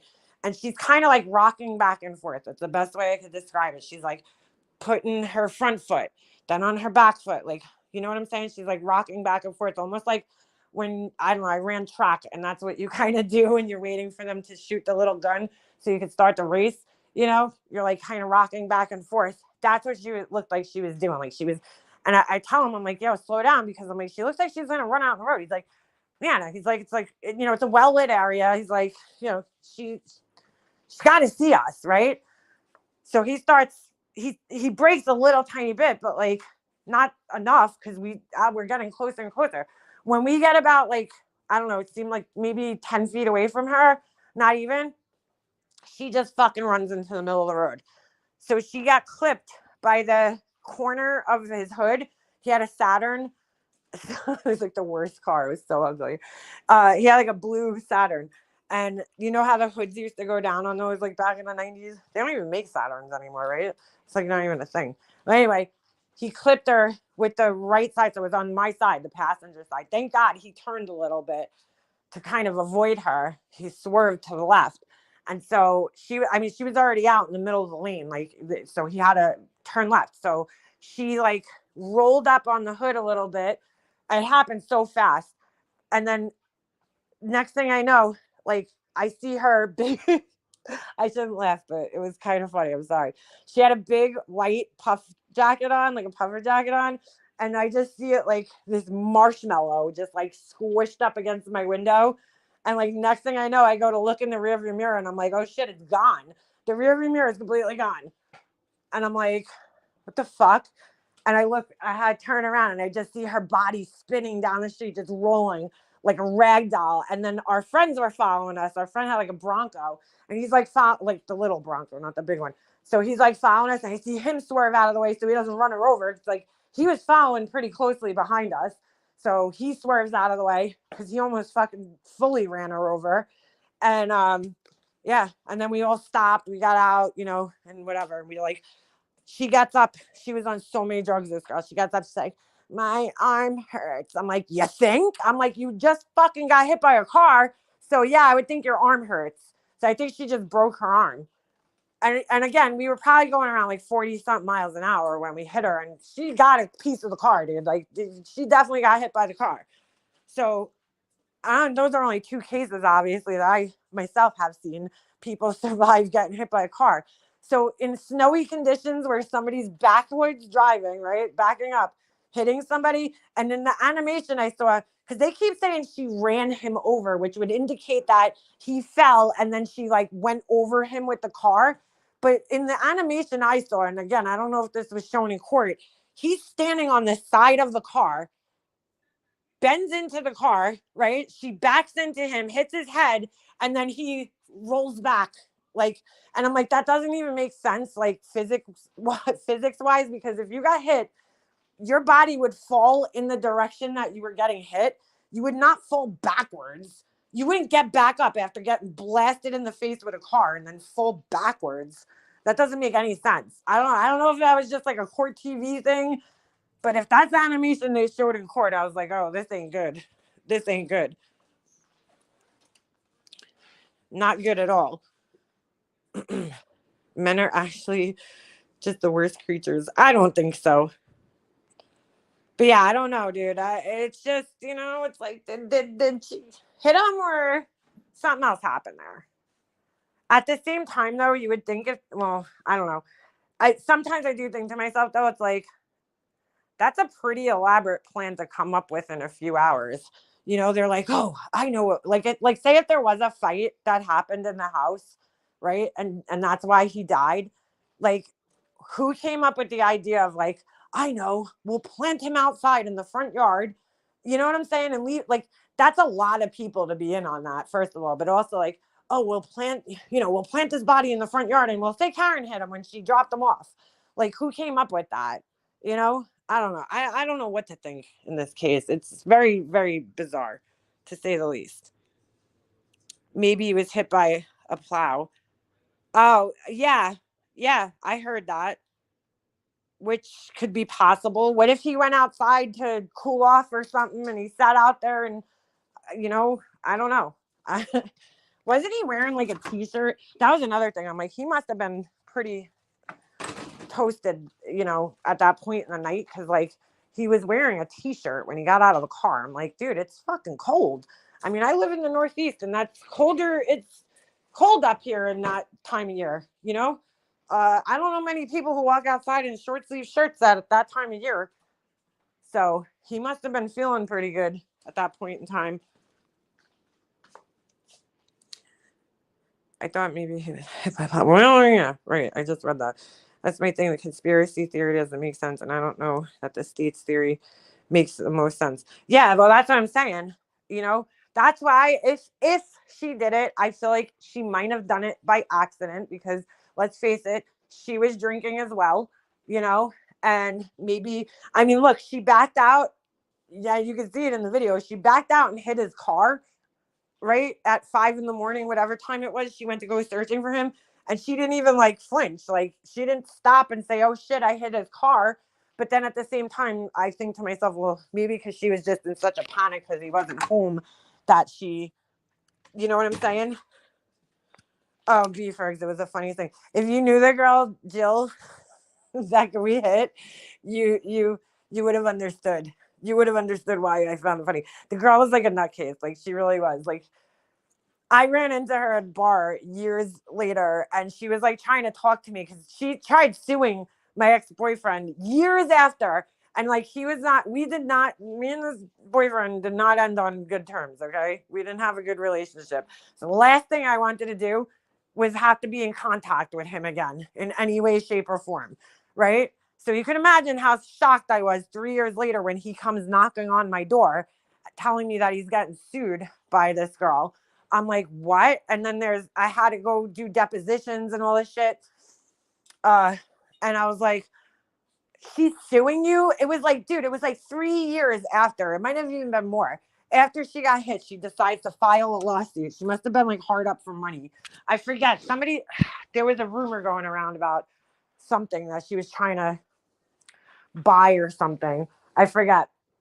but she was in debt or some shit like that. And she was like hard up for money because the girl was a druggie. Like she was a huge, partier back then. I mean, she was like a dumpster. She would just take whatever type of fucking drugs she could get her hands on, She was a mess. Her and her friends, they were all like kind of, I mean, I was friends with a couple of her friends, but most of the group were kind of like dirtbaggy, So, anyway, she like comes up to the bar and she's like starts talking to me like nothing ever happened. I'm like, yo, dude, I'm like, why are you talking to me?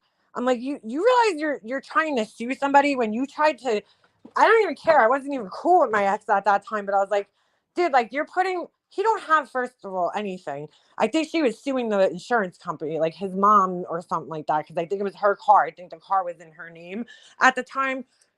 And I'm like, you're going to put his family, I'm still friends with this kid's mom. Like I loved his mom, So I'm like, you're going to put this woman through all this shit when you had tons of friends that came outside and filled out police reports, that you had made statements before leaving the house that you wanted to off yourself, I'm like, why are you trying to talk to me? Like nothing ever happened. Like this girl was just constantly spaced out. I don't even think she knew what was going on half the time. But like the best part was when she got up and she's holding her arm. She's like, my arm hurts. I'm like, yeah, you think? I'm like, you just got hit by a car, dude. I'm like, you're lucky to be alive. I'm like, not only did you just get hit by a car, but you also almost got ran over by Paco. Okay. So that was the kid's name that was driving behind us. That's not his real name, but that's what we called him. But like, he almost got ran over by Paco. Like, dude, seriously? Fucking A. But the marshmallow was the best because, like, all of a sudden I just see her. She had these big blue eyes, this girl. She kind of looked like I hate to say this, but she was really short. She was like 5 foot. She might not have even been 5 foot. She might have been like 4'11", and she was super short. And she looked like a troll. I hate to say it, but she really did. She had like these really big blue eyes. And like, that's immediately when we got within like a couple of feet of her, I'm like, holy shit, it's Jill. I was like, because I just see these big blue eyes looking at me. Like she stopped in the middle of the road and she just there. And then all of a sudden it like happened so quick. But I just seen the marshmallow jacket just pressed up against the window. Like, when things like smush up against windows, like how they look weird. Just see it like pressed up on the window for like a nanosecond. And then next thing I know, the mirror is gone. It's like dangling from the car. And I'm like, what the fuck just happened? I'm like, did we just hit this girl? Like, holy shit. I was like, what the fuck? I can't believe she did that. And then her friends all came out. And I'm like, what are all your friends going to go lie in court and say that, they didn't make these police statements? Because they all said, I knew all her friends. Like most of her friends were a year behind us in school. And so I knew most of them. And they were all like mad at her because she got in a huge fight with everybody at this house party. And she was like, I hate all you guys and I'm going to go kill myself. And she ran out. And they said that it was something that she did so frequently like that nobody, like, who knows, maybe she was suffering from like some type of mental disorders, like borderline personality disorder or something, and she just ran out. And they were so used to her doing this that they didn't even go check on her. It wasn't until they saw the police sirens, because this literally happened right in front of the house that she came from. And until they saw the police sirens, they had no idea. They just thought she walked home, because 9 out of 10 times that's exactly what would happen. She'd like leave, get in a fight with everybody, and then leave. And then the next day she'd act like nothing happened. She'd be fine. So they didn't even think to check up on her, but they were like pissed at her. They're like, you actually tried doing it. So they all were like mad at her and they wanted to teach her a lesson. So they filled out police reports saying that, yeah, she stated that she was going to go jump in front of a car or whatever. And it just so happened that the next car that came down the road was us. Fucking crazy. I have no idea if she got mental help. I to be honest with you, I highly doubt it. I think she's one of those, I hate to say this, but I think she was one of those girls that was like, she did so many drugs that I don't even know if mental help would have helped her. A girl lived on I mean, she wasn't just like smoking weed. The girl was doing like ketamine, whatever, dust, anything she could get her hands on. acid, tons of ecstasy. You take enough ecstasy, dude, it's gonna fuck your brain up after a while. Like, it's gonna change the chemistry of your brain. Oh shit, is that my son's bus? Hold on. Oh no. Oh, his bus is gonna be here in a minute. But yeah, sadly, you know, she was a nice girl. I mean, I never had an issue with her, but I was just like, dude, I can't believe you're trying to sue somebody for like this, you know, years later. Like, what's wrong with you? You know, like, what are you, hard up for money or something? I mean, that's not right. You don't sue somebody for hitting you when you jumped out in front of the car. And I didn't end up, thank God, having to go to the trial. They used my deposition, I guess. I had to do like a 3-hour deposition. It was the longest fucking thing. Oh my God. In my life. It's like, holy shit. I never want to be involved in anything like that again. But yeah, I think that, well, what ended up happening was she was found negligent. Like, so she didn't get anything out of it. She didn't sue the company. She couldn't sue them because of her friends. Her friends filled out statements, so that's what screwed her. Oh, there's my son's bus. All right, I'm out of here. I'll talk to you guys later. Gotta get the little guy. I'm sure he's gonna come in and be asking for everything in the world, food. But I will see you guys soon. I'll be back. All right. Why is he getting dropped off on that side? All right, let me go. He's running up to the house. I'll talk to you guys later. Peace.